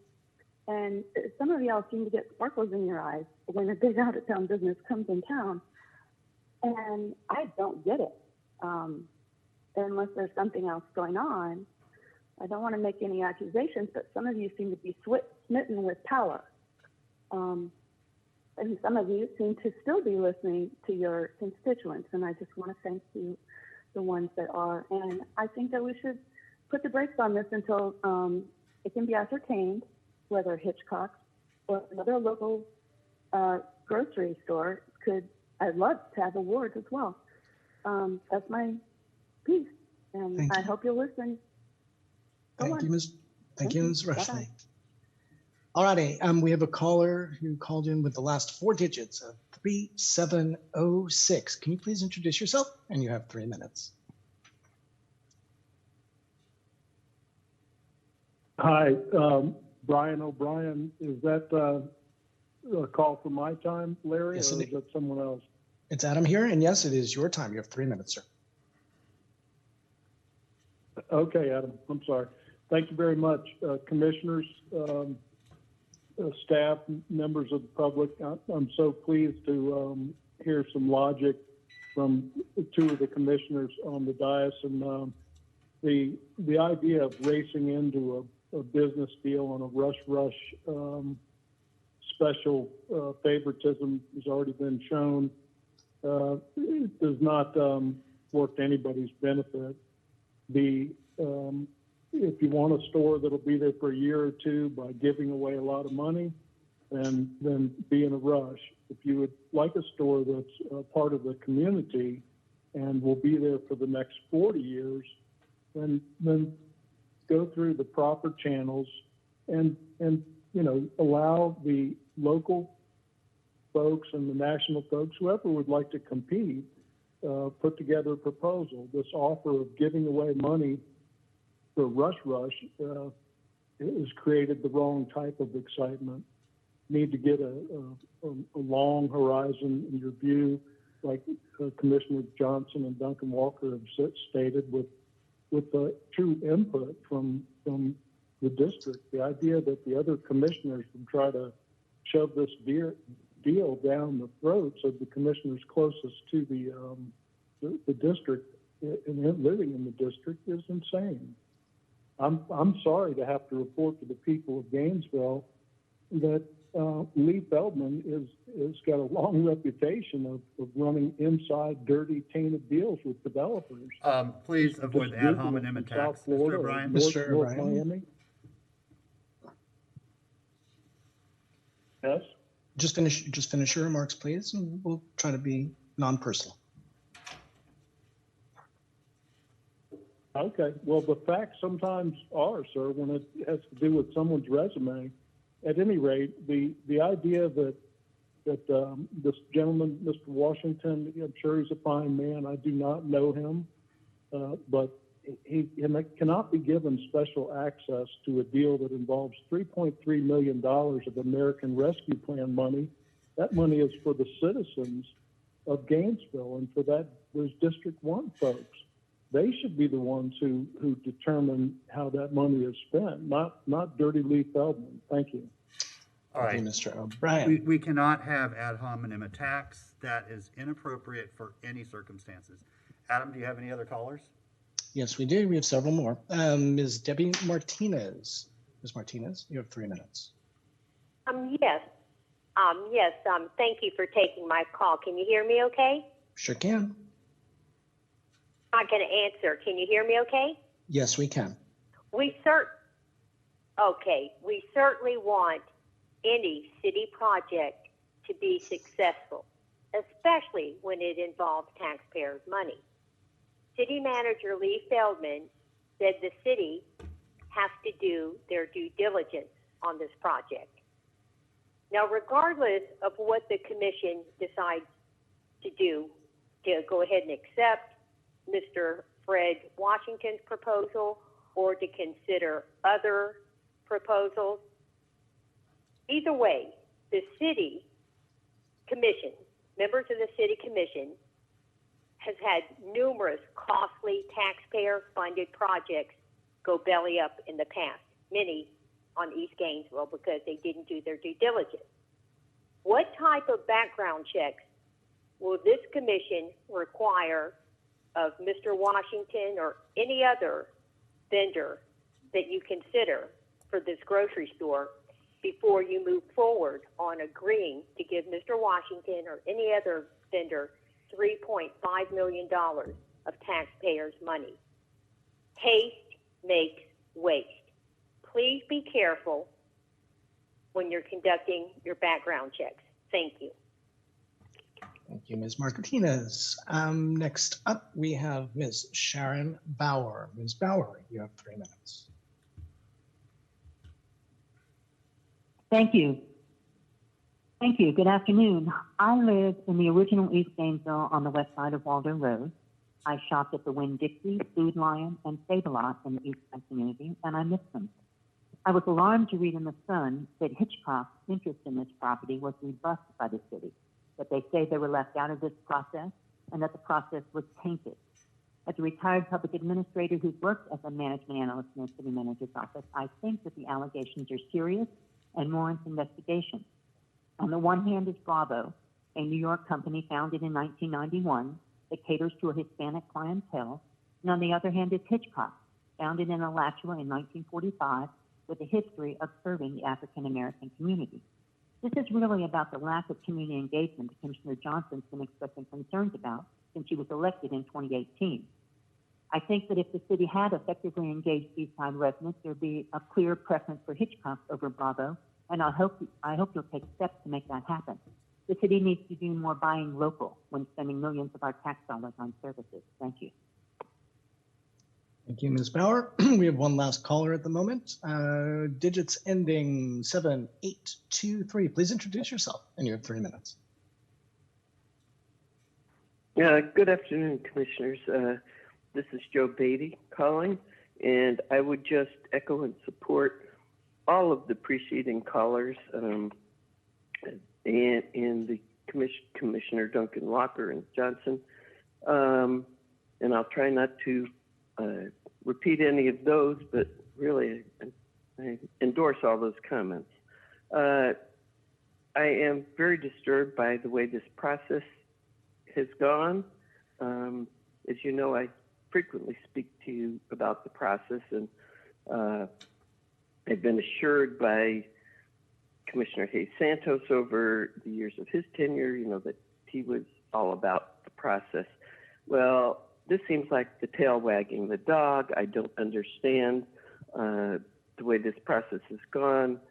This seems to be a real short timeline for business people, as someone else also mentioned, to put in a thoughtful proposal to entertain the possibility of doing this. The City Commission should have gone out with an RFP, and it should have been advertised. It's disturbing that Ward's and Hitchcock's did not really just found last minute about this and didn't really have ample time.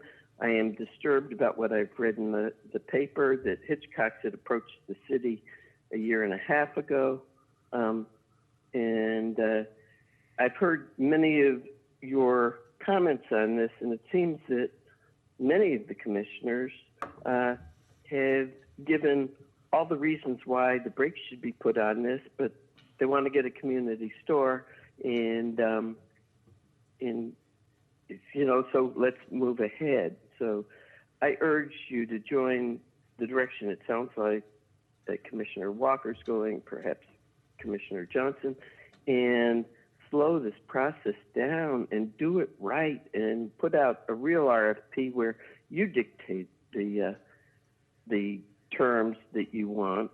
Remember, you're spending our money, and it sounds like you're about to get into another situation, as in Peaceful Paths, Peoria, Phalanx.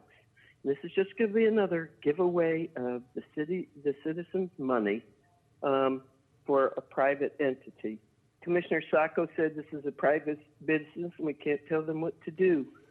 That is true. If they're using their money, they can go and do whatever they want. But when they're asking for our money, you've got to be more prudent. You do have some leverage, and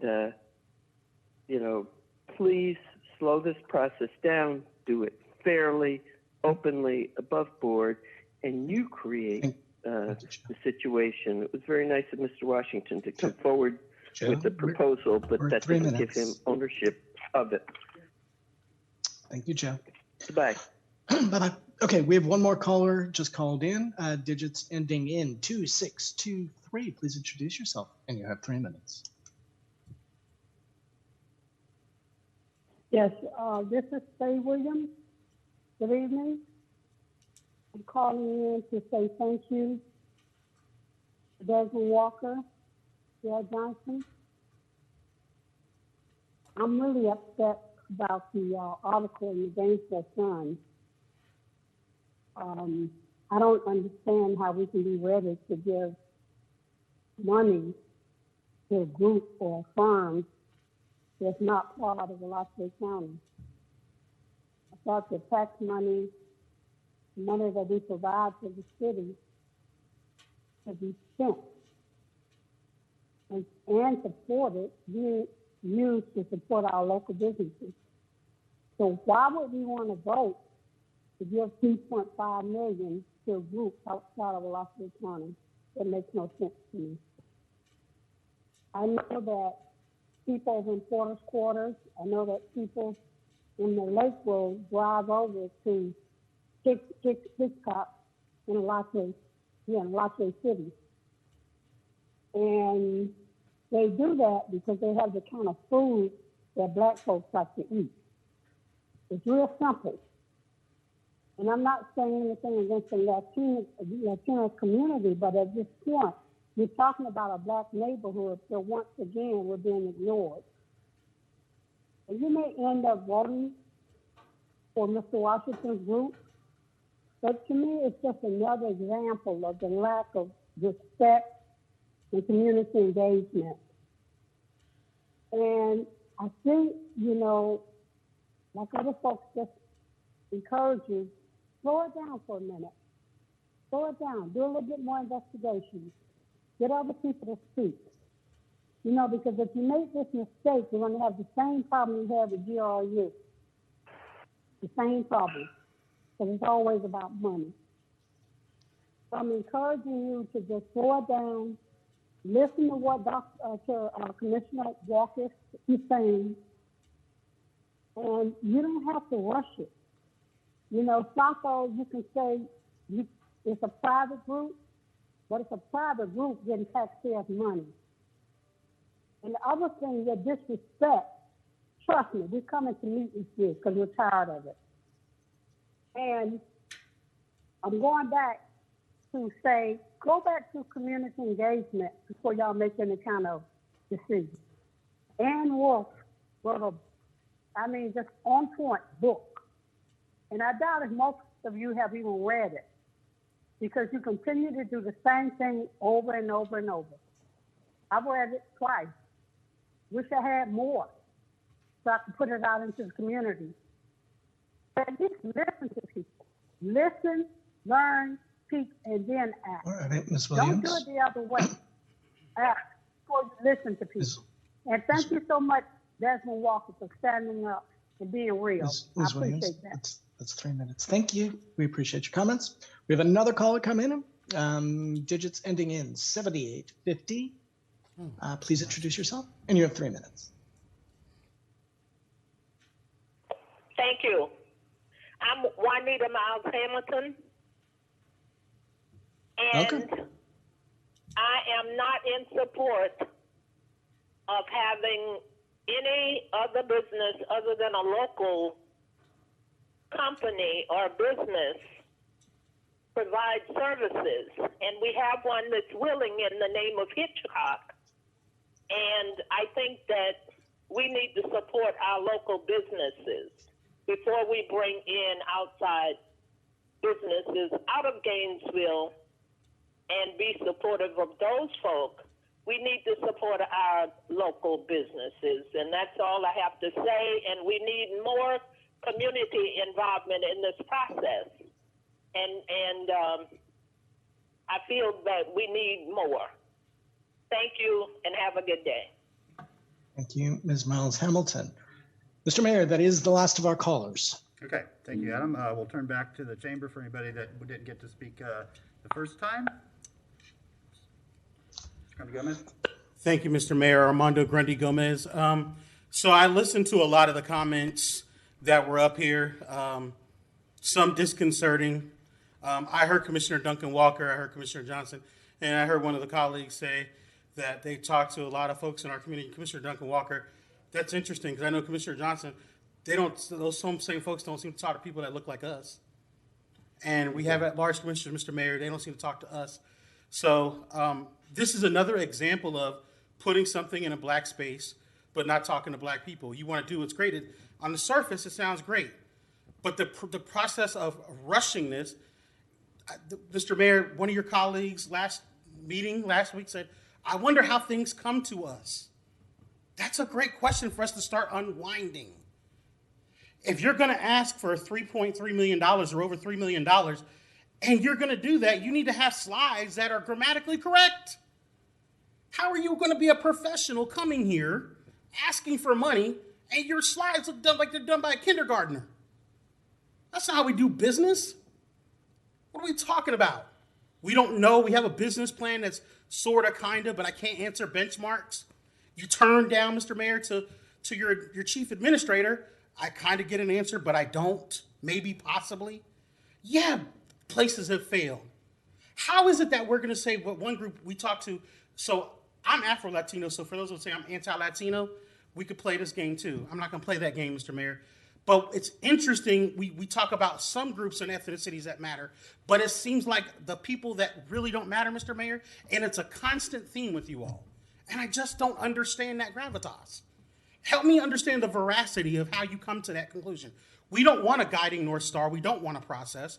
And it was interesting when you all had questions last time, 30 days ago, the client came unhinged. Well, we got to rush. There's no rush here. And nobody's saying we don't want a grocery store. Is it Bravo's? I don't think so. Commissioner Duncan Walker, Mr. Mayor, was not making that up. It's a real thing. And the fact that you don't have community engagement before you get here and you just want to shove it down the throats. Well, here, you're thirsty, so drink. You're hungry, eat. Or we use culture appropriation. I'm going to use pig feet and collard greens so I can make y'all feel uncomfortable. That's not how, what? What? It's disrespectful. And then to not even have a conversation like we don't understand. Not all black people are monolithic and not all of us eat watermelon, fried chicken, and anything else. It's a bunch of nonsense. And furthermore, I have questions about this whole UF thing because I also looked into it and I have receipts. UF, the same thing, when you go back and look at it, says, I don't know what the presenter's talking about. Facts and evidence. So y'all are going on how we feel. This is great. And I know you're going to end me real quick. So I hope y'all vote against it, but it looks like it's 4-3 anyway. But whatever. I guess Cuba is all the way to go. Rah, rah. Anybody else wish to speak? One moment, sir. We're going to clean the area for you. I already had it.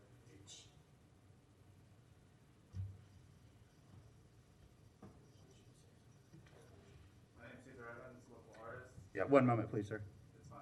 We just want folks at home to be able to hear you too. Welcome. Artist, full-time business owner, entrepreneur. There's a Russian saying, if you don't know business, the market will soon teach you, right?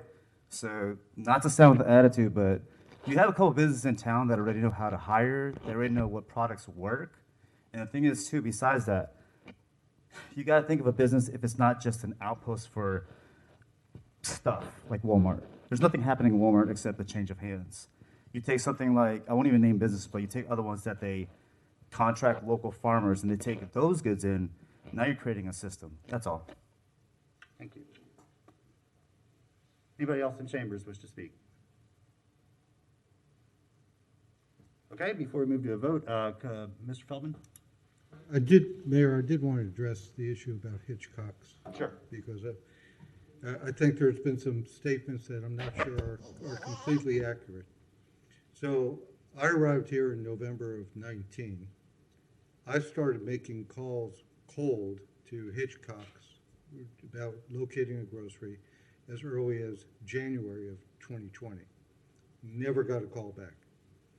In July of 20, actually July 20th of 20, okay, I received a call from Ms. Patricia Lee on a couple of subjects, one of which was that she had a source into Hitchcock's. And she provided me the phone number of Mr. Carlos Alvarez and Carlos Alvarez's daughter, who's also affiliated with that. And she emailed me that, and she copied them. I placed several calls to them. I responded back to Ms. Lee by email the next day saying that I made a call, and I copied both of the Alvarez's on there. I have never received a call from Hitchcock's, either before Ms. Lee's discussion with me or after. And I just need to go on the record to say that Hitchcock has never spoken to me, never made an offer to me, never asked to be involved in any sort of process. The only contact I've had was through Ms. Lee, and they were non-responsive. And does that also include the last 30 days? Yes. Okay, thank you. Now, let me clarify too. During the RFP process, they submitted several questions, as any proposer would, to our procurement staff. Our procurement staff answered those questions, but I've had no conversation because we were in the middle of that process. Okay, thank you. Commissioner Johnson? Thank you. I think it's only fair that I go on record and let the public know my interactions with Hitchcock's. Both the CFO and the chief operating officer met with myself and Commissioner Prizia for about a half hour on the phone to express their interest after they heard the WFT report. And we had that half-hour conversation, and after that, both her and I were very clear with them that the conversation should not move forward, that we should not be in touch any further, because we expected that it was going to be an open and fair process, and there would be an RFP issued, and that we hoped that they would be part of that process. So that happened, and I needed to let you all know that. Thank you. All right, thank you. So we have a motion on the floor to move this process forward, including due diligence period, simultaneous with city attorney drafting legal documents. The city auditor will review the due diligence process and validate that it is appropriate, and send a memo to such effect to the city commission. All in favor of the motion signify by saying aye. Aye. All opposed? Nay. That motion passes 6-1 with Commissioner Duncan Walker in dissent. I understand Commissioner Hayes Santos has a bit of a home emergency and needs to leave, but we will move on to our next item, which is, it's a long title, but basically looking at our CDBG and home funding, both for some amendments for past years and the upcoming fiscal year recommendations. I always start out this conversation by thanking the Citizens Advisory Committee. I served many, many years on that committee, ending my tenure as chair for a couple years before I left to run for public office and eventually get elected to the City Commission. I have a great amount of respect and admiration for everybody that serves on this advisory committee. It is a tremendous amount of work, a significant amount of reading, of site visits, of follow-up verifications, and an almost impossible task to whittle down the large number of requests to the amount that is actually dispersed by the federal government. There's always a lot more need out there than there is money to satisfy it. So it's a tough process, and please, all the members of the committee that participated, know that you have our thanks and our appreciation, and we thank you for bringing these recommendations forward to us today. So with that, Mr. Feldman, I still have a quorum. I will turn it over to you. Okay, and I'm going to ask Ms. Bowie to introduce the members of the HCD staff that will walk through the presentation with you. Wonderful, Ms. Bowie, welcome. Thank you. They're all on. So we have with us our HCD team. Vianne Cockrum should be on the line, as well as Jackie Richardson, and we have a representative also from the CACCD. So I'm going to turn it over to Vianne, who's going to walk you through the presentation. And I just want to make note of some additional information that probably hasn't been presented in the past, but it's important. You mentioned, Mayor, that there are not a lot of funds that are available. So our staff has gone through the effort of showing you what the leverage is. Because it's one thing to say, here's the amount of money. What are those agencies doing to draw down state and federal dollars? So it's a wonderful presentation, and it's lengthy, but I think you will find it informative. Thank you. Yeah, thank you for that. And I really, that popped out to me, Ms. Bowie, the leverage item. That was always something in the meetings when each agency would come before the committee and present. That was sort of, they put the glitter and sparkles around the leverage, because it's, it's not just this $10,000 or this $20,000.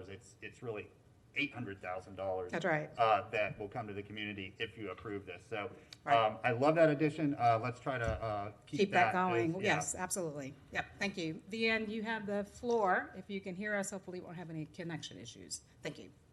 Thank you, and good afternoon, Honorable Mayor and members of the City Commission. Again, my name is Vianne Ginyard from the Neighborhood Improvement Department, Housing and Community Development Division, and I serve as the HCD Supervisor for Block Grant Administration. Joining me, as ACM Bowie mentioned, is our manager, Mrs. Jacqueline Richardson, and our consultant, Ms. Carter Dave, Burton. you just gotta wait till someone else comes out, otherwise the meeting pauses. I'm sorry, Ms. Ginyard, we're just trying to keep quorum here. Thank you. You can continue. All right. And Ms. Carter Burton from the Florida Housing Coalition. And certainly I extend sincere thanks to Manager Feldman, ACM Bowie, and all of my HCD team. I will provide a three-part presentation to overview the city's federal grant programs, which are Community Development Block Grant, or CDBG, and Home Investment Partnerships Program, or HOME, our current funding thresholds and required actions to secure allocations. Additionally, the Citizens Advisory Group for Community Citizens Advisory Committee, for Community Development, or CACCD. Our chairperson is Mr. Chip Patel, and he wanted to join us, but based on his location, he does not appear to be able to do so. So we do have Mr. Jason Pito, who is a representative on the committee, and he will provide brief remarks on their activities.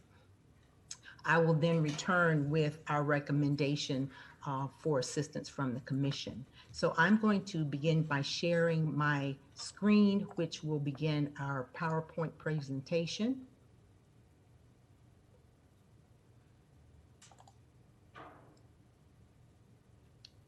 And please let me know if you're able to see my screen. Not yet. All right.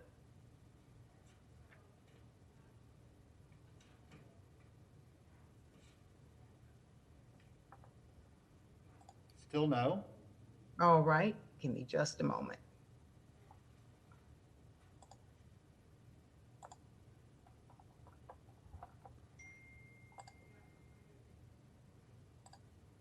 Okay, we can see, there we go, perfect. Thank you. All right. The HCD division administers the city's federal grant programs, which are funded under the U.S. Department of Housing and Urban Development, or HUD. So this presentation involves 2019 to 2020, and that is because of the Federal CARES Act program, and those monies and the allocations will be discussed further. The 2021 program year, which we're currently in, and we had some flexibilities because of the COVID-19 pandemic. And then we look forward to 2021, 2022, which is our fiscal year beginning October 1st. So in 2018, we began the consolidated plan process. The city of Gainesville has a 5-year consolidated plan in accordance with HUD regulations. Some jurisdictions have a shorter period of time, but 5 years tends to be enough time for us to complete the varied projects that the City Commission has in place. HCD facilitated extensive outreach during this period of time, which actually started in 2017, to obtain citizen and stakeholder input, community meetings, surveys, and then HUD requires comment period and also public recommendations. So effective on August 2nd of 2018, the City Commission adopted the 2018 to 2022 consolidated plan, and this was on the agenda item, as you can see. So we look at the consolidated plan. The commission actually looked at and approved affordable housing as an umbrella of needs, public services, suitable living environment. And when we talk about suitable living environment, we're talking about utilizing the benefits of city guidelines through our code enforcement division. And then of course, there's planning and administration. The strategic objectives adopted through that vote by the commission includes housing, homeless assistance, job training and employment opportunities, nutritional support, and advantage to disadvantaged or at-risk children or elderly persons. So how do we coordinate what we talked about in 2017, passed in 2018, which takes us through 2022? How do we align those with our current Gainesville strategic plan and goals? So we look at the 2025 Gainesville strategic plan to increase affordable housing opportunities, and that can be either through ownership or rental for all neighbors and throughout the Gainesville community. And then we pay special attention to revitalizing our East Side neighborhoods with expanded and upgraded housing. So under the 2018 to 22 consolidated plan, you can see that rehabilitation for housing, homeowner assistance, relocation assistance, and also new construction as part of the consolidated goals align with the current strategic plan. And then another strategic plan objective is to have equitable access for all neighbors to healthcare and other neighborhood services. And so we complete that circle by providing a public services component. So even though these strategic plans were realized and advanced several years after the consolidated plan was passed, they do certainly align. So we're going to go through three areas, the first being our annual action plan. The plan is an application for HUD funding. So as an entitlement jurisdiction, that means we don't have to compete for these dollars based on the city's poverty index and income level. We have qualified as an entitlement jurisdiction. So we are entitled, but we have to tell HUD how we will use the money. So this planning document that's required every program year happens to be a collaborative process between residents, stakeholders, and the city to identify housing and community development needs and priorities. And I always like to say that this is a formula grant. So our formula grant looks very much like every other city's, but the meat and potatoes of what we're going to do differs totally from what another jurisdiction will do because we have different needs. Our neighbors have different ideas about what should happen. We actually have different infrastructures. So even though we are part of a formula grant process, every block grant application and annual action plan most likely looks different. So it stipulates how HUD funding will be allocated. So our plan covers two of HUD's programs. HUD has many programs, but we specifically participate in the Community Development Block Grant and Home Investment Partnerships Program, identified as CDBG and HOME.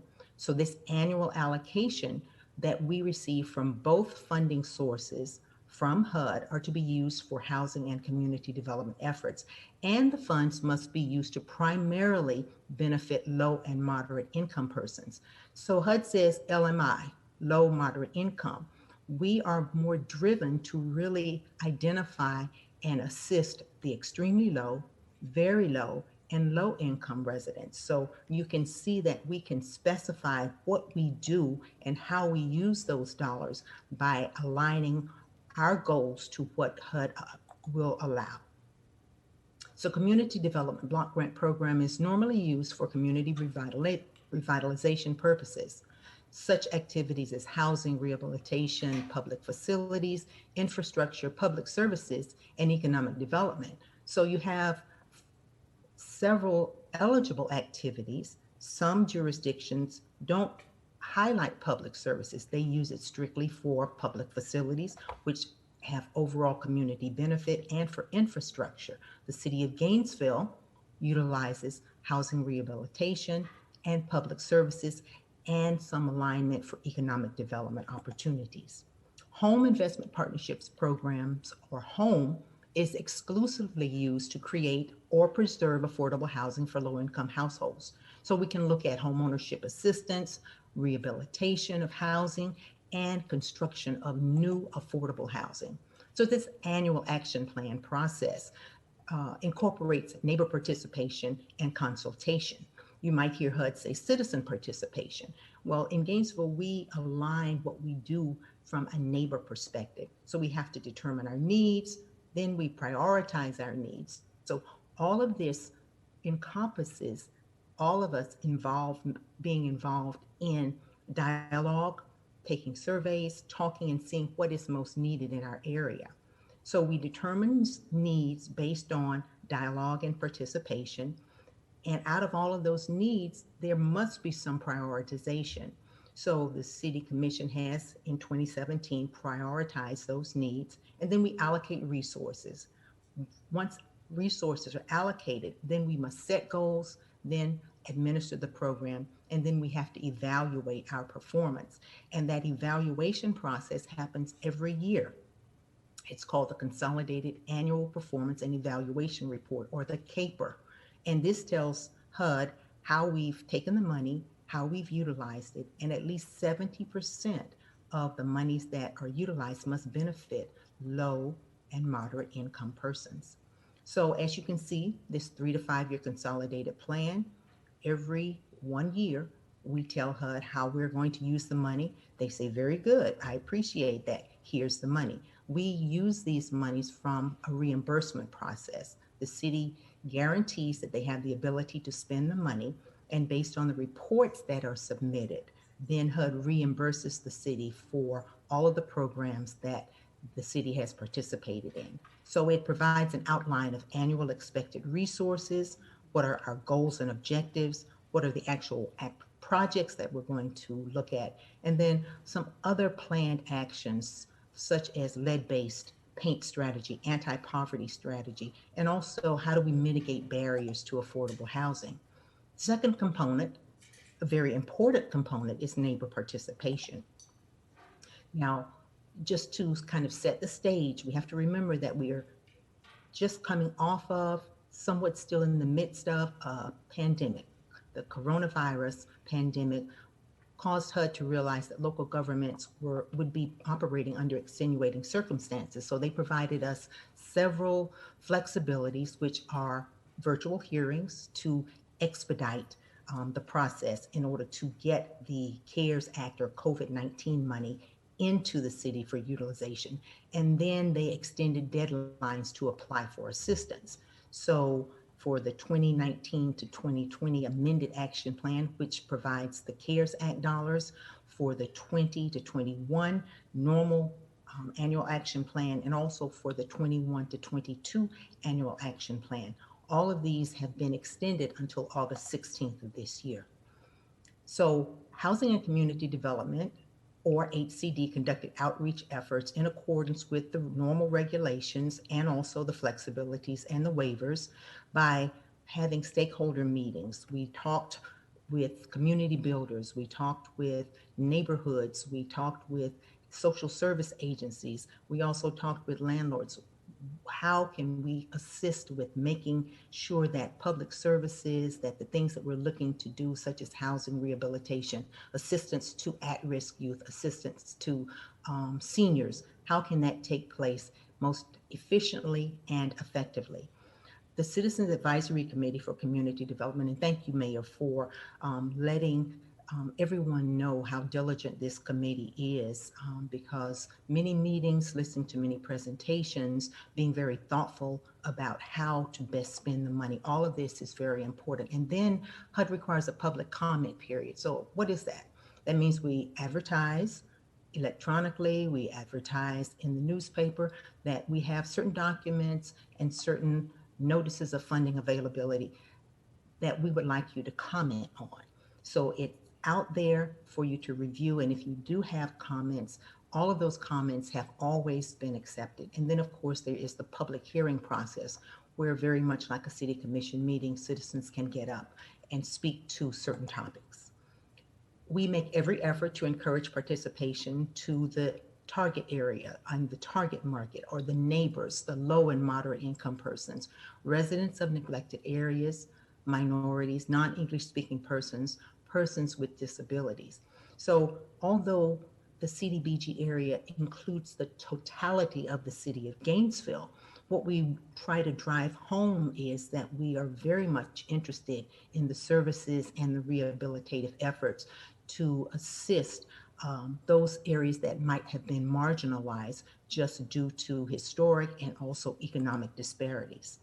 And then we have community impact, this leverage that we talk about. So we get a little over $1 million every year, as you'll see as I go through the presentation.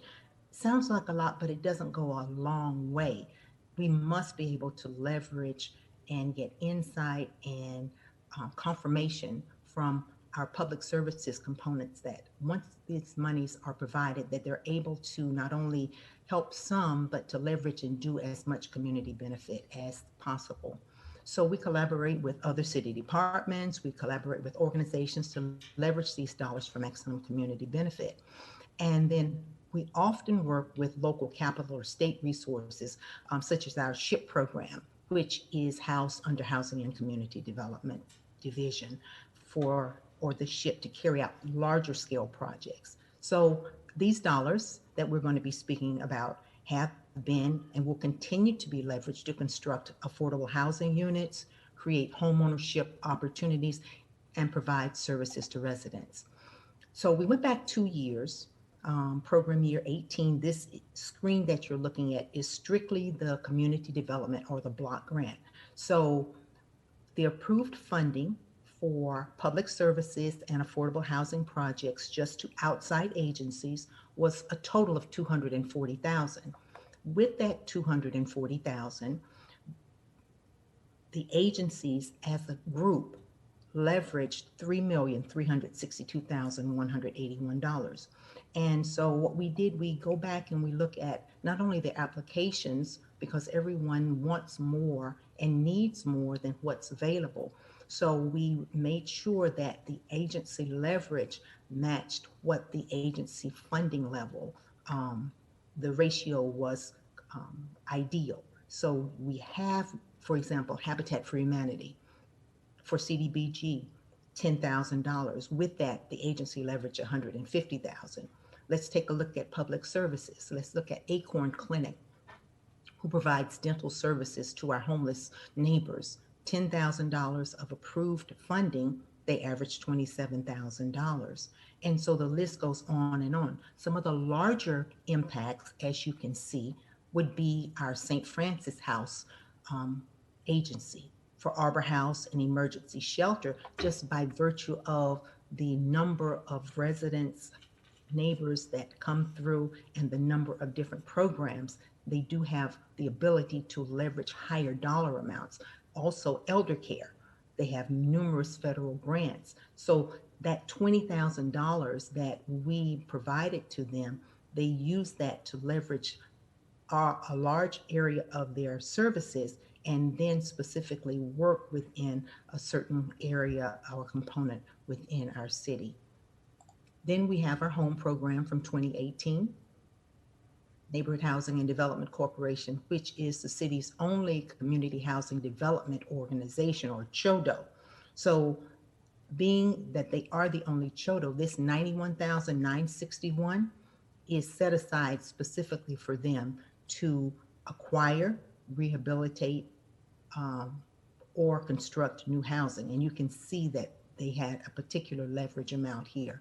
And then, of course, we have other affordable housing groups, and that total leverage of $151,961 in approved HUD funding leveraged $408,009.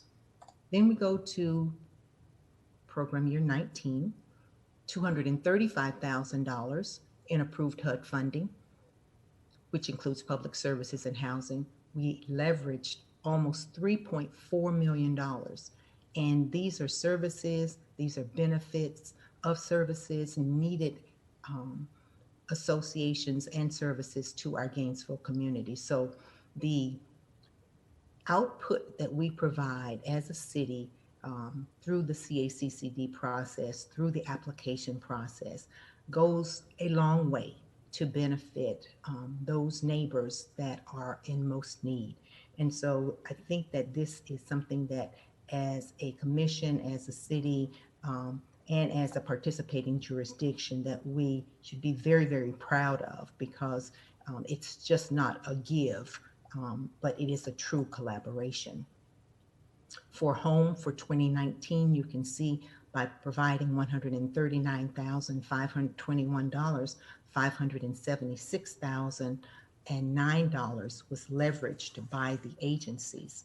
So since 2018, the city has had less funding available in CDBG and home funds. However, affordable housing is a topic of concern. Affordable housing is needed, rental and home ownership. So that need has remained constant throughout the year, and we are looking at other areas based on the COVID-19 pandemic, which have exacerbated the actual need for housing. Yet the leverage year over year has increased. So that means that we've got in-kind leveraging, we've got dollars, we've got builders and supplies. All of those things help to support the dollars that you as a commission approve for our CDBG funding. So the new funding pots all across the categories, CDBG and home, is higher than it's been over both the 2018 and the 2019 year. So if the trend continues, we can expect agencies that receive money to continue to increase their leverage, and that's a good thing. So now we talk about funding and allocations. Program year 19, and now we're talking about specifically the 2019 to 2020 year. We've already submitted this annual action plan to HUD for the original allocation.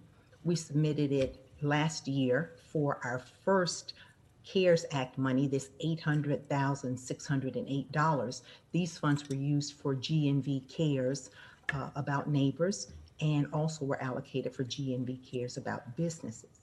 And then we had our CDBG CV3. Now, okay, so you had one, you had three. What happened to two? CDBG 2 came through the CARES Relief Fund from the state of Florida, and those dollars were also used to assist neighbors with rental and utility assistance. So now we're looking at our third tranche of money, which is going to be $1,001,999. So this is all of the CARES Act money that we've received. And in order to keep these dollars under the same annual action plan, HUD has required that we amend for a second time our 2019 to 2020 annual action plan. And that action plan is for this CV3. So the activities recommended to be funded with this CDBG CV1, 3, and we also had the opportunity to reprogram some of our program year 19 CDBG dollars under two areas: economic development and public services assistance. And you can see that the bulk of the dollars have been allocated and will be allocated to public services.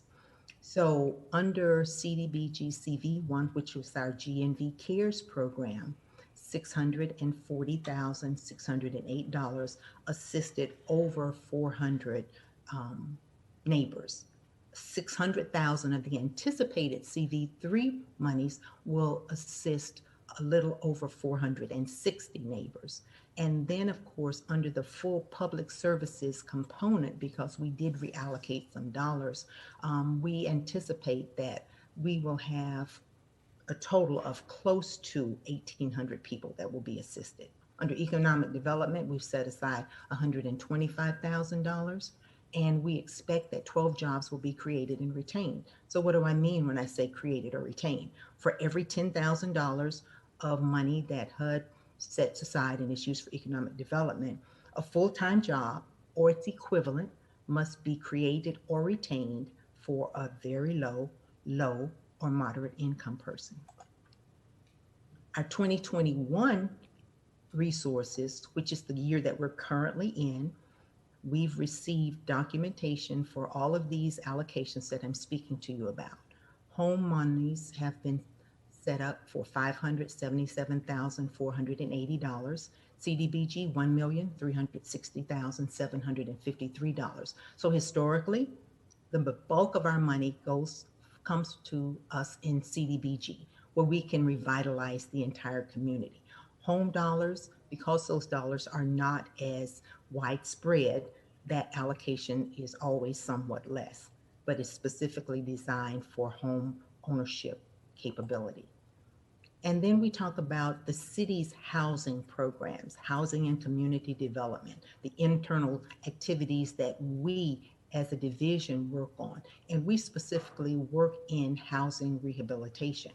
We have under that housing rehabilitation umbrella. We propose to complete this year with these funding dollars, housing replacement. So when we say replacement, if a home is unable to be rehabilitated based on the $50,000 to $60,000 that we have set as the limit, and it is something that is going to specifically cause harm to someone who is income eligible, harm to someone who has gone through our application process and been approved, then we may replace the house. That means that house is demolished, and on that same footprint, we replace it with a brand new home. And so out of that, we will expect to have 2 households rehabilitated or replaced. We have homeowner rehabilitation, and you can see the number of households that we expect to be rehabilitated. Also, there's roof replacement. Sometimes all a house needs is a roof. And so we do have that program available. Then we have down payment assistance, where someone can go to a mortgage company and they can get approved for home ownership, but they need that down payment assistance. And so working with local mortgage brokers and with banks, we have been able to provide down payment assistance, and we anticipate 4 households will be assisted with that. And then, of course, there's program delivery. So program delivery are the personnel and operating costs used to administer all of the city's housing initiatives, and that includes the SHIP program that the city of Gainesville participates in. So every threshold, CDBG, home, and as I've spoken about, SHIP as well, there is a small percentage of dollars that are set aside for administrative. But program delivery is a HUD-approved use of dollars. And so we use that opportunity to make sure that we are taking care of all of the activities that we have committed to. This chart is our recommendation from the CACCD. And so we try to provide program year 20, program year 21. And when I say program year, HUD uses the beginning of the program year to identify. When we say fiscal year, it would be fiscal year 21. So we are going to talk about what the agency has requested and what the CACCD has recommended. Now, earlier I talked about the HUD waivers and the flexibilities. And you can see this lovely number here, $325,000 that we've set aside for public services. That number normally and historically never happens. That's because with the pandemic, HUD waived the flexibilities and said, we're not going to limit you to the normal 15% cap that is in place for public services. So we looked to provide basically double what we normally have. So $325,000 was set aside for public services for the current fiscal year. And then for affordable housing projects, we set aside $70,000. So a total for outside agencies of $395,000. And for housing, we had $182,883 in requests, and we, through the CACCD, was able to recommend use of the full $70,000. Now, under the public services, you had $356,733 in requests, and we were able to whittle that down so that we were able to reach that goal of $325,000. So this need, of course, was very much heightened because of the pandemic.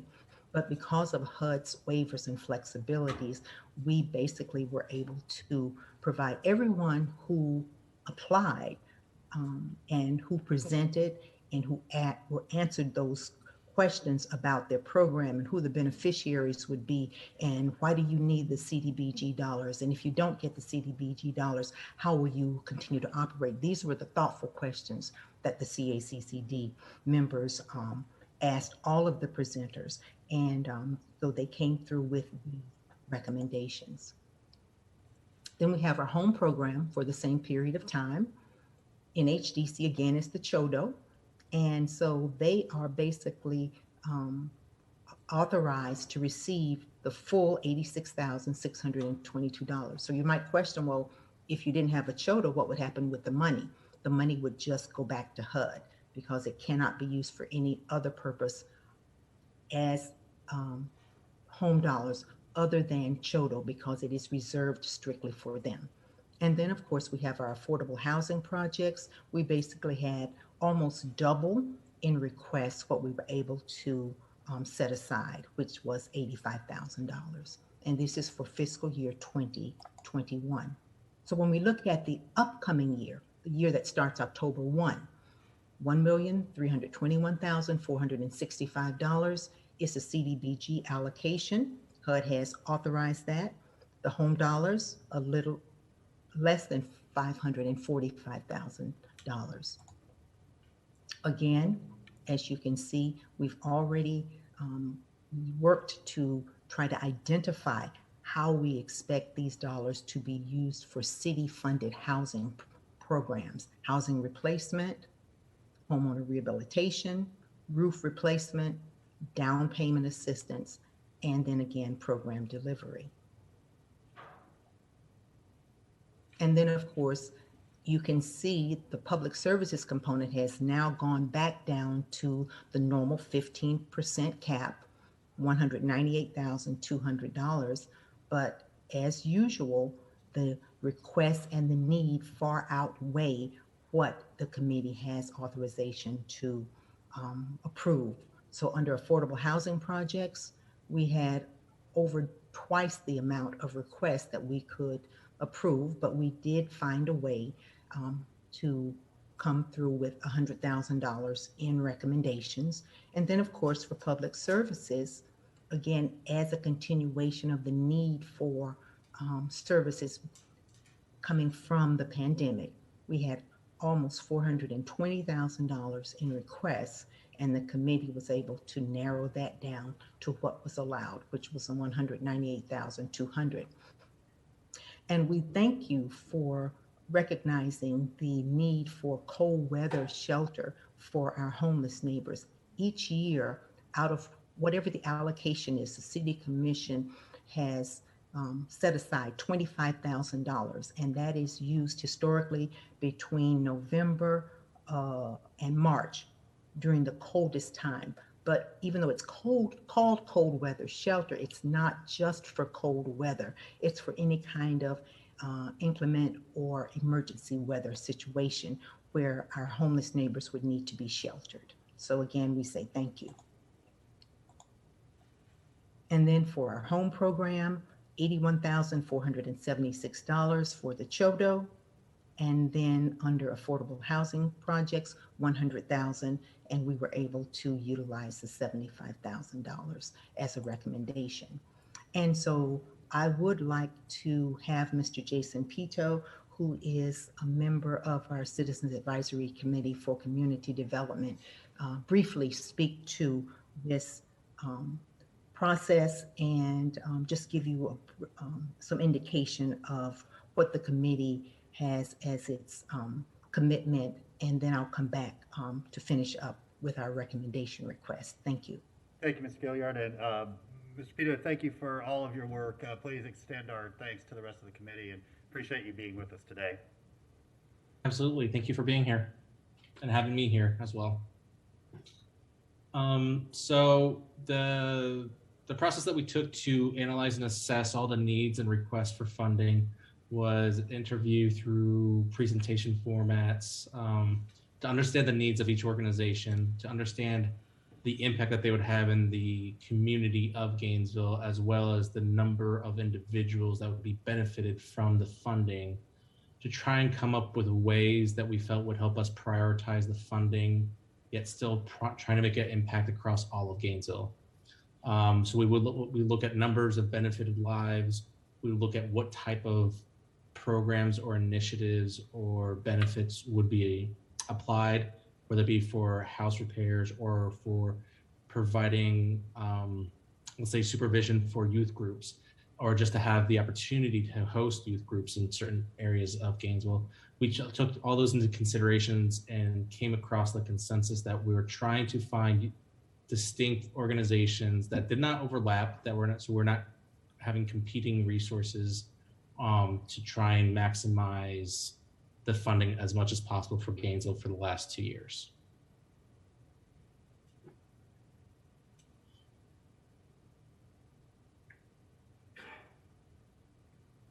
All right. Thank you very much, Jason. And if you have no questions, Commission, for Mr. Pito, I'll just continue to our last slide, which is the recommendation.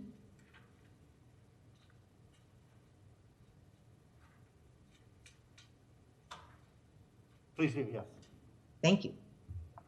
All right. The City Commission, having heard presentations from HCD staff, the city's consultant is also available for any questions, and the Citizens Advisory Committee for Community Development, CACCD, on the substantial amendment to the fiscal year 2019-2020 Annual Action Plan for Community Development Block Grant, CDBG, and Home Investment Partnerships Program Home Funds, and fiscal year 2020-2021, and fiscal year 2021-2022 funding recommendations and annual action plans for community development block grant and home program funds.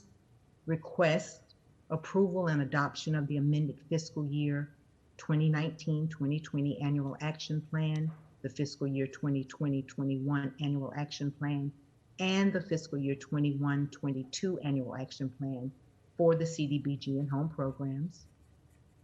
We ask that you authorize the city manager or designee to submit these plans to HUD. We also ask that you authorize the city manager or designee to execute all necessary documents required to complete the amended annual action plan for each of the years aforementioned. Authorize the city manager or designee to execute any and all sub-recipient agreements with those outside agencies designated to receive fiscal year 2020-21 and fiscal year 21-22 CDBG and home funds, subject to approval by the city attorney as to form and legality. And finally, authorize the city manager or designee to take action as appropriate to allocate the fiscal year 2019-2020 CDBG CV3 funds, fiscal year 2020-2021 CDBG and home funds, and fiscal year 2021-2022 CDBG and home funds. And this concludes our presentation, and I'll be happy to answer any questions that you may have. Thank you. Okay, once again, thank you, Ms. Goyer, for the thorough presentation and all the work all year. Really, really appreciate it, especially during this COVID period. Y'all really stepped up and helped a lot of people. With that, recognize Commissioner Ariola. Thank you, Mr. Mayor, and thank you to the committee and everyone who put so much work into this. You know, I remember how this all went before COVID, and so that added difficulty is certainly something I think you all have dealt with very well. I just had one question in regards to the amendment to the 19 and 20 CDBG home funds. My understanding is that because of COVID, a number of the recipients did not conduct the kind of programming that the funds were supposed to go towards, so those funds were withheld. Is this amendment to true that up as to what was withheld and what was actually given? Or is that money going to be made available to those organizations again in the next year? Are you speaking on the GNV Cares About Neighbors, Commissioner? No, CDBG. Okay, the CDBG CV money, the CARES Act money. That is the amended 2019-2020 year. Give me just a moment.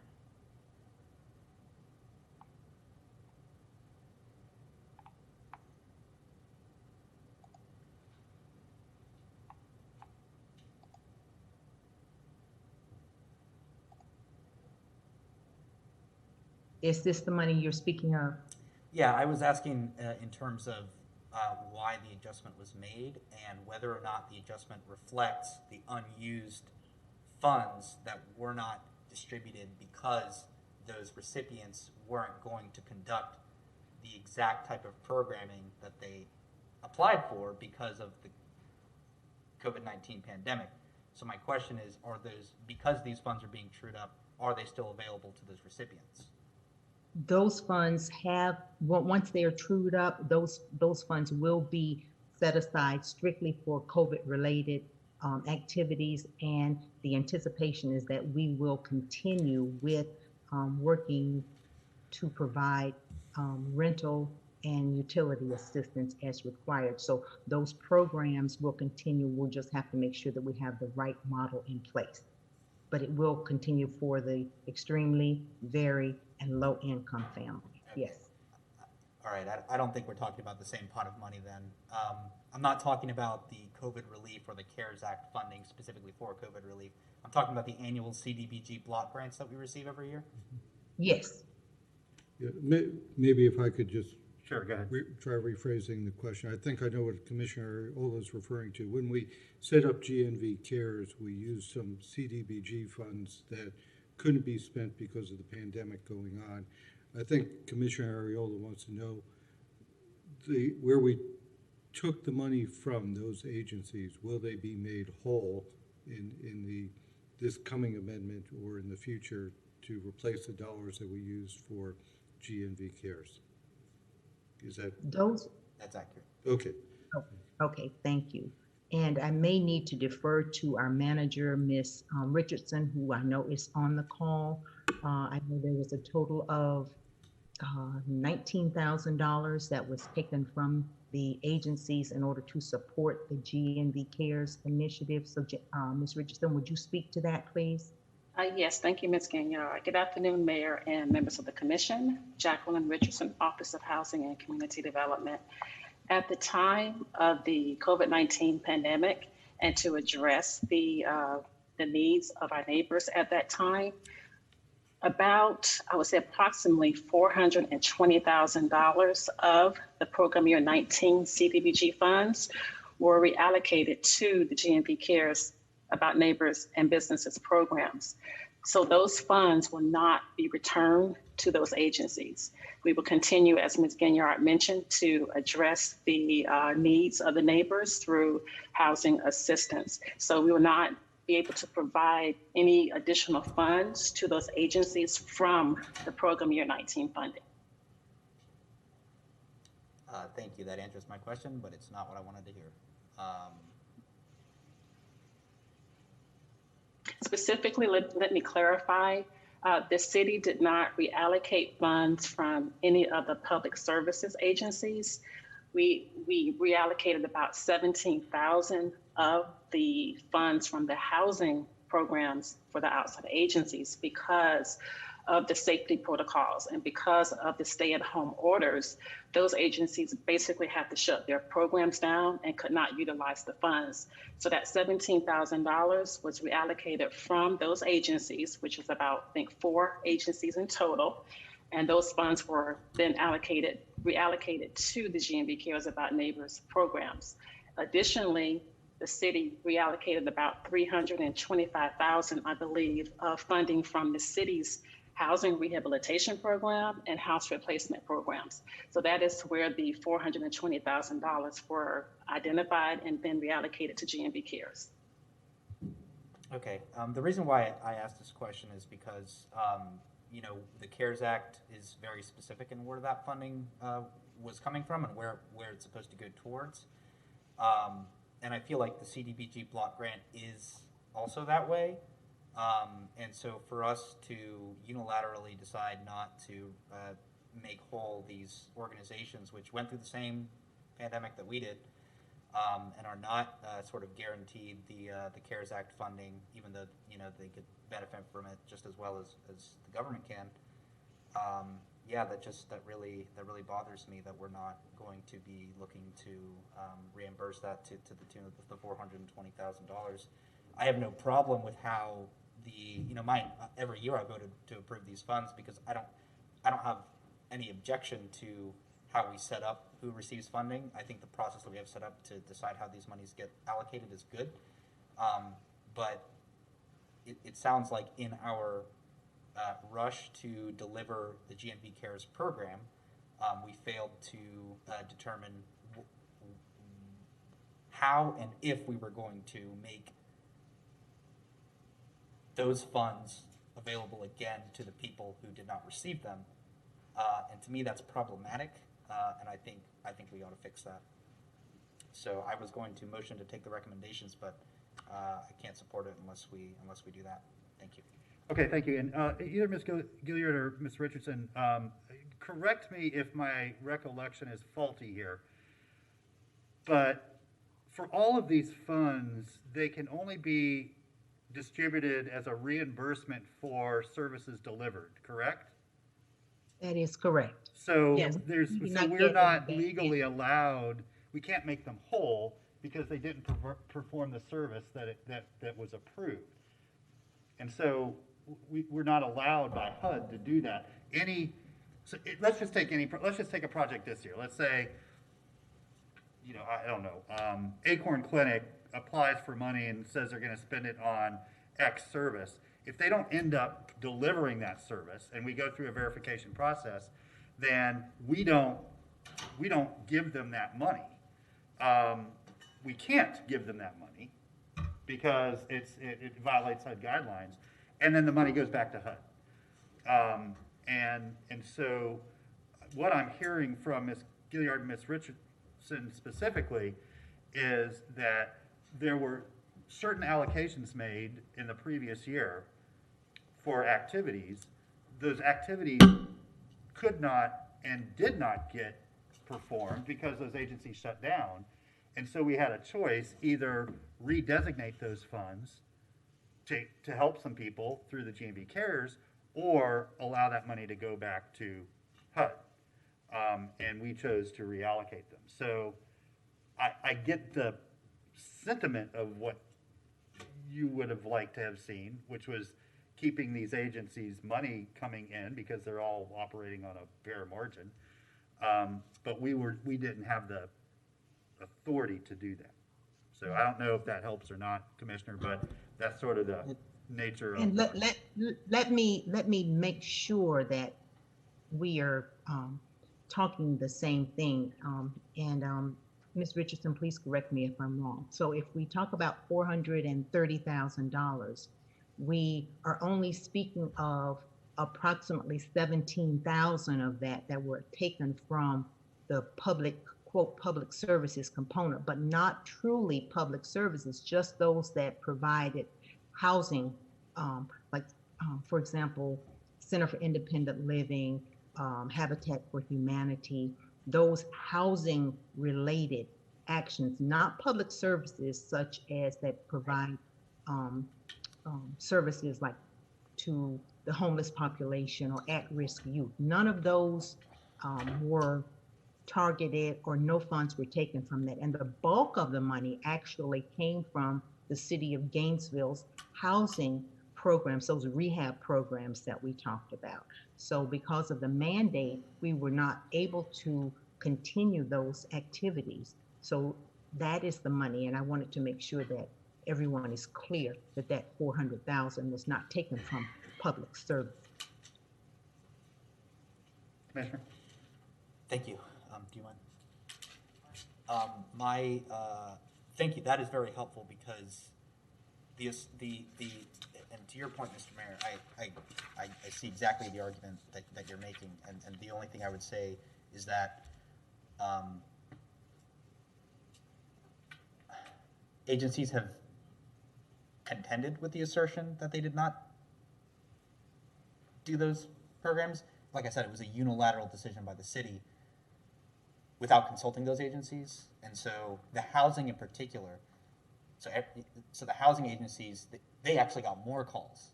They actually had more demand to perform those housing related services. And we, the city, unilaterally decided, as I said earlier, in a rush to get the GNV CARES, and I have a very strong recollection of the chain of events that happened in March of 2020. But what I'm saying is that we made that decision. There are contentions that they did provide services and still did not receive that 19,000 that we're talking about. So that's the argument I'm making. So I'm glad to hear that most of the money is spoken for, but I'm just, some days you pick at 20,000, some days you don't. So today is the day that I am. Thank you. Commissioner Saka? I just had a question on the slides showing the number of households we serve between rehabilitation, down payment, roof repairs. I think that for the coming year, we anticipate serving one more family with down payment, or is it one less? I just remember the number was different. One less, okay. Give me a moment. So 2021, 4, 21, 22, 3. So I see that we're working with less money, but how home costs have skyrocketed, and the same for roof repair. Where I'm not. Have you taken the cost of materials and homes and that escalation? Has that been taken into account when figuring out or estimating these numbers?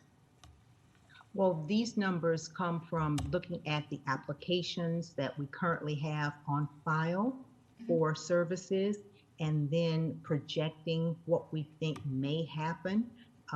And so with that, this preliminary budgeting can shift somewhat depending upon what the needs are. So because we say we're going to do 3 households, if we, for example, get additional program income from different sources, we may be able to increase the number of down payment assistance that we provide. So this is a projection of what we expect to do. Is there any penalty for not meeting the projection or coming short of it? Or do we No. get more money because it shows that we need more money? This is based on the allocation that HUD says that they're going to give us. So for example, if we say we're going to do 3 households, but we only do 2, that means that the HUD funds that are unused go back into the entitlement. So we don't lose the dollars at all. We have 8 years to spend the CDBG dollars. HUD used to have a formula where that first in, first out. So any unexpended funds from the previous year, whenever we would request reimbursement, they would automatically draw from those unused dollars. Now we budget that and we know exactly what might be unused. And so we do our own first in, first out. I might have misstated my question, sorry. If we, because I'm sure you keep very meticulous records, let's say we do serve those 3 households, but we had 12 people applying for assistance, does that continue, that leftover need, is that then relayed to HUD when we apply for funding, or the funding? No, what we will do, the annual action plan is the projection of what we expect to do. And so if we say we do 3, but we find dollars and we can do 5, that's what we will report at the end of the year in that consolidated performance report. So this projection is just that, what we anticipate, but the actual performance report tells what we've actually done. So it's possible that we may do 5. If we have enough funds left over and we don't have to do a house replacement, we, for example, may take some of this $125,000 for home and reallocate it for the use where it's needed. Mr. Feldman, do you want to add something to that? Yes, so Commissioner, it's formula-based upon factors that are in the American Community Survey and the census. So if our needs change within our plan, it's agnostic to the federal government. The formula stays the same, and our allocations based upon what Congress appropriates. Okay, thank you. That was more to it. Okay. This is Carter Burton from Florida Housing Coalition. Can I just answer that question as well too? Thank you, Commissioner. How are you? Carter Burton, Florida Housing Coalition. We're the consultant that helped the city develop their action plans. I did want to mention that these numbers that the city does project for their accomplishments also has to be consistent with that 5-year consolidated plan that was talked about earlier in the presentation. So back in 2018, the city proposed to do a certain amount of basically performance measurements or numbers under these categories. So each year they have to make sure that these numbers are sort of consistent with meeting those goals for the end 5-year period as well. So that's another way that they come up with how these, each year, what they're going to do and accomplish. Okay, thank you, ma'am. Okay, that said, I I am comfortable moving staff's recommendation. I won't read it all, but No, it's already been read. yeah, so I move that, I move staff's recommendation. Okay, motion and a second. Motion is by Commissioner Saka, second by Commissioner Ward, to move the rather extensive staff recommendation. Ms. Gilliard, if you could put that slide up as we go to public comment. Anybody in the chambers wish to speak to the motion? Mr. Blount, welcome back. Thank you. I'm going to try to fit in 2 comments and a question. I couldn't get my adding machine working quite fast enough, but following through the slides, the past years and the proposal, or the proposal in particular, adding up the CDBG expenditures versus the program, it's like $359,000 out for service delivery and $400,000 to administer that. That's not a very good ratio. Whereas home was incredible, 312 out or so versus 30,000 for administration. So I'm surprised at the difference of ratio between the 2 programs. I did say something about supporting all the programs of housing and community development. So maybe those numbers are not added correctly. You're throwing in numbers that are not related to those housing deliveries if it's all the programs of housing and community development. Second, some of you may remember that a little bit beyond the end of 2016, we were living under a rubric called affirmatively advancing fair housing, or sometimes called affirmatively furthering fair housing. The talk is that that's going to come back in full effect once some of the current crises are off the table. So I didn't see any mention in the program activities about location, and that is the key thing in AFFH. So I see them being unprepared when AFFH comes back, if they don't mention location. So if they're going to do outreach in low-income neighborhoods, well, there needs to be outreach in middle and high-income neighborhoods too, because some education has to happen there to sort of take a tenderizing hammer to that fat steak of NIMBY that's sizzling on the Barbie in those neighborhoods all the time. And last, in one of the early slides, I thought I saw the name of the nonprofit organization that spun off from Gainesville Housing Authority. And I think, as far as I'm aware, I've created as much affordable housing as that organization had. In fact, it's done the opposite by tearing down affordable housing and speculating on the land and selling it off to an extremely different use. And I'm referring to the Seminary Lane property in Fifth Avenue. So I want to find out if that was really what I saw on that slide, that was one of the recipients. Thank you. And Right. That's a question, meaning a construction that asks for a specific answer. Thank you. Adam, do you have anybody on the line? No, Mr. Mayor, we have nobody on the line at this time. Okay, anybody else in chambers? Good. Okay, can we get answers to Mr. Blatt's questions? One was, I think, the difference in admin costs, and the second was, do you know the name of the organization you're referring to? Yeah. Is that Mr. Kiner? I can't really see. Okay. Sure. Sure. If we go ahead with the admin question, and then Mr. Kiner seems to have an answer to Mr. Bond's second question. Okay, Mr. Mayor, the program delivery that's reserved through CDBG, that supports all of the city's housing and community development programs, which includes the homeowner rehabilitation programs, home buyer assistance programs, housing counseling programs. It also includes support of the city's local programs, the homeless initiative, as well as the Connect Free program. So everything that we do through CDBG supports all of the city's housing programs. Okay, thank you. And Mr. Kiner, do you have an answer to that second question? Come all the way up before you speak.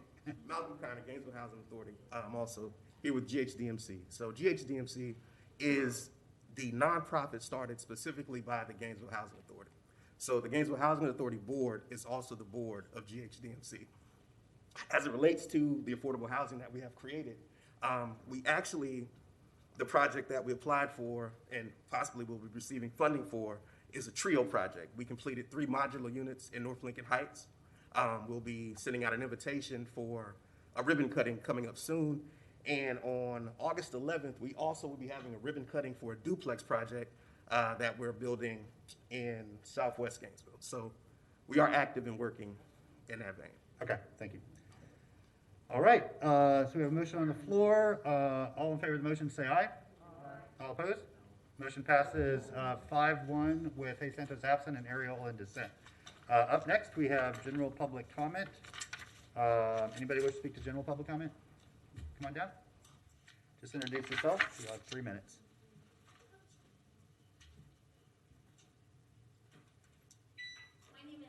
Cox, and I'm with Episcopal Children's Services, and I actually wanted to wait until after the vote because I was hoping you would vote this way. But I wanted to thank you for allocating CDBG dollars to us. We run the Head Start program, an early Head Start program in Gainesville. And when I think about the investment that you've just made, what I think it's really important is, of course, we leverage a lot of federal dollars. We bring almost $4 million in federal dollars into the community. But what I think is most important is the fact that you've just decided to invest in 400 of the most vulnerable preschoolers in our community. Our selection criteria is intentionally designed to get at those most vulnerable. And you're investing in them and their families. And I can promise you that we will deliver on amazing improvements in school readiness, nutrition, health, and family engagement. So thank you very much for doing that for us. Thank you for the great work, and appreciate you being here with us today. Anybody else for general public comment?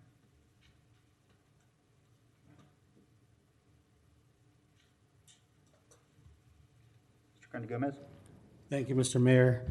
Wanted to ask Mr. Mayor to our commissioner if we could have, when you all are going to have special meetings, or if it will be a special meeting where we could have a discussion specifically on what's going on with Peaceful Sundays and some of the violence going on, if there could be a special meeting, because it seems to me that that's just still, there's the deafening silence. And also heard a conversation, I think, when it comes to other things we could have a special meeting on. Mr. Mayor, I would like to hear something about what's going on, of how things come to us with respect to Colliers as the real estate agent. Might be also a good idea. And I never did get an answer, Mr. Mayor, to how the city is going to correct itself. I know you all had a special meeting, or supposed to have a special meeting, when it came to what the EEO office presented, when it came to certain demographics of people being overcharged. So if we could also have possibly a special meeting on that, Mr. Mayor, because I was asking that question to Ms. Shalley's office, because that violates equal protection of the law and the rights of due process for any city government to sit here and overcharge a specific demographic of people. And so also, I think I heard comments to the effect of, we also have to have civility. I know you were talking about civility. Mr. Mayor, I would actually encourage you, that cuts both ways, because on that side of y'all, you got people that can just feel like they can say anything at any time to certain other people. And if we respond, you'll want to kick us out, but you don't police anybody up there. And I think that that's interesting. So civility cuts both ways. But if folks don't want to be uncivil, behavior breeds behavior. And I'm of the belief I would give you the same energy you want to give me all day long. So if you want to be a bully back there, you might expect it coming back. So it's completely fine with me all day, every day. But Mr. Mayor, the other thing I do want to say is I do want to walk back some comments from myself with regards to Mr. Washington. I had a conversation with Mr. Washington. I think in my dialogue, I think community engagement is important, but I think I understand what he's trying to go. But I just in having a dialogue, I think it will be an enriching experience for everybody if we all have a dialogue with him, so we get all on the same playing field. Because I think what he wants to do something, I just think it was how it came to everybody. But I feel a little bit more confident in having a dialogue with him and understand where he's going. So, thank you. So we have a special meeting coming up on public safety. It was supposed to be Monday, but the chief police is at the FBI right now, getting some training specifically on gun violence. So we rescheduled that to make sure that he could participate. For the solid waste recycling issue, we did have a special meeting on that. The Office of Equity Inclusion concluded that they did not have data to support any direction one way or another. So we are now working on how to collect that data so we can make an objective determination on that. And then I apologize if one of my colleagues was being uncivil. I missed it. I try to be very equitable and fair with how I do that. I just did not hear or see anything. I normally don't see anything because I'm paying attention to y'all out there or the presentation. I'm not generally looking at my colleagues, but I didn't hear anything. So I'll try to do a better job of that. Any other members of the public wish to speak on any items of general interest? Adam, check with you one more time. No, Mr. Mayor, there's nobody on the lines at this time. Okay, very good. We'll move on to member comment. Commissioner Ariola. Thank you, Mr. Mayor. Just first, there's a 10 a.m. Back to School Stop the Violence event over by Northeast Park, I think. I'll have to double check my calendar. My phone died, so I can't get the exact location now, but that'll be there this Saturday, 10 a.m. I'm very proud of the Stop the Violence movement going on in our city. Secondly, we all received the pool of applicants for the EO interim director. I just wanted to know the timetable that we wanted to set to make that selection. It's on the agenda for the 19th. For the 19th? Okay. Well, in the intermediate time, I will be interviewing those candidates. Thank you. Okay, thank you. Any other member comment? I have a comment. Go ahead. There's also Stop the Violence walk through Duval today, 6:00 p.m. Okay. Any other member comment? All right, no further business. We are adjourned.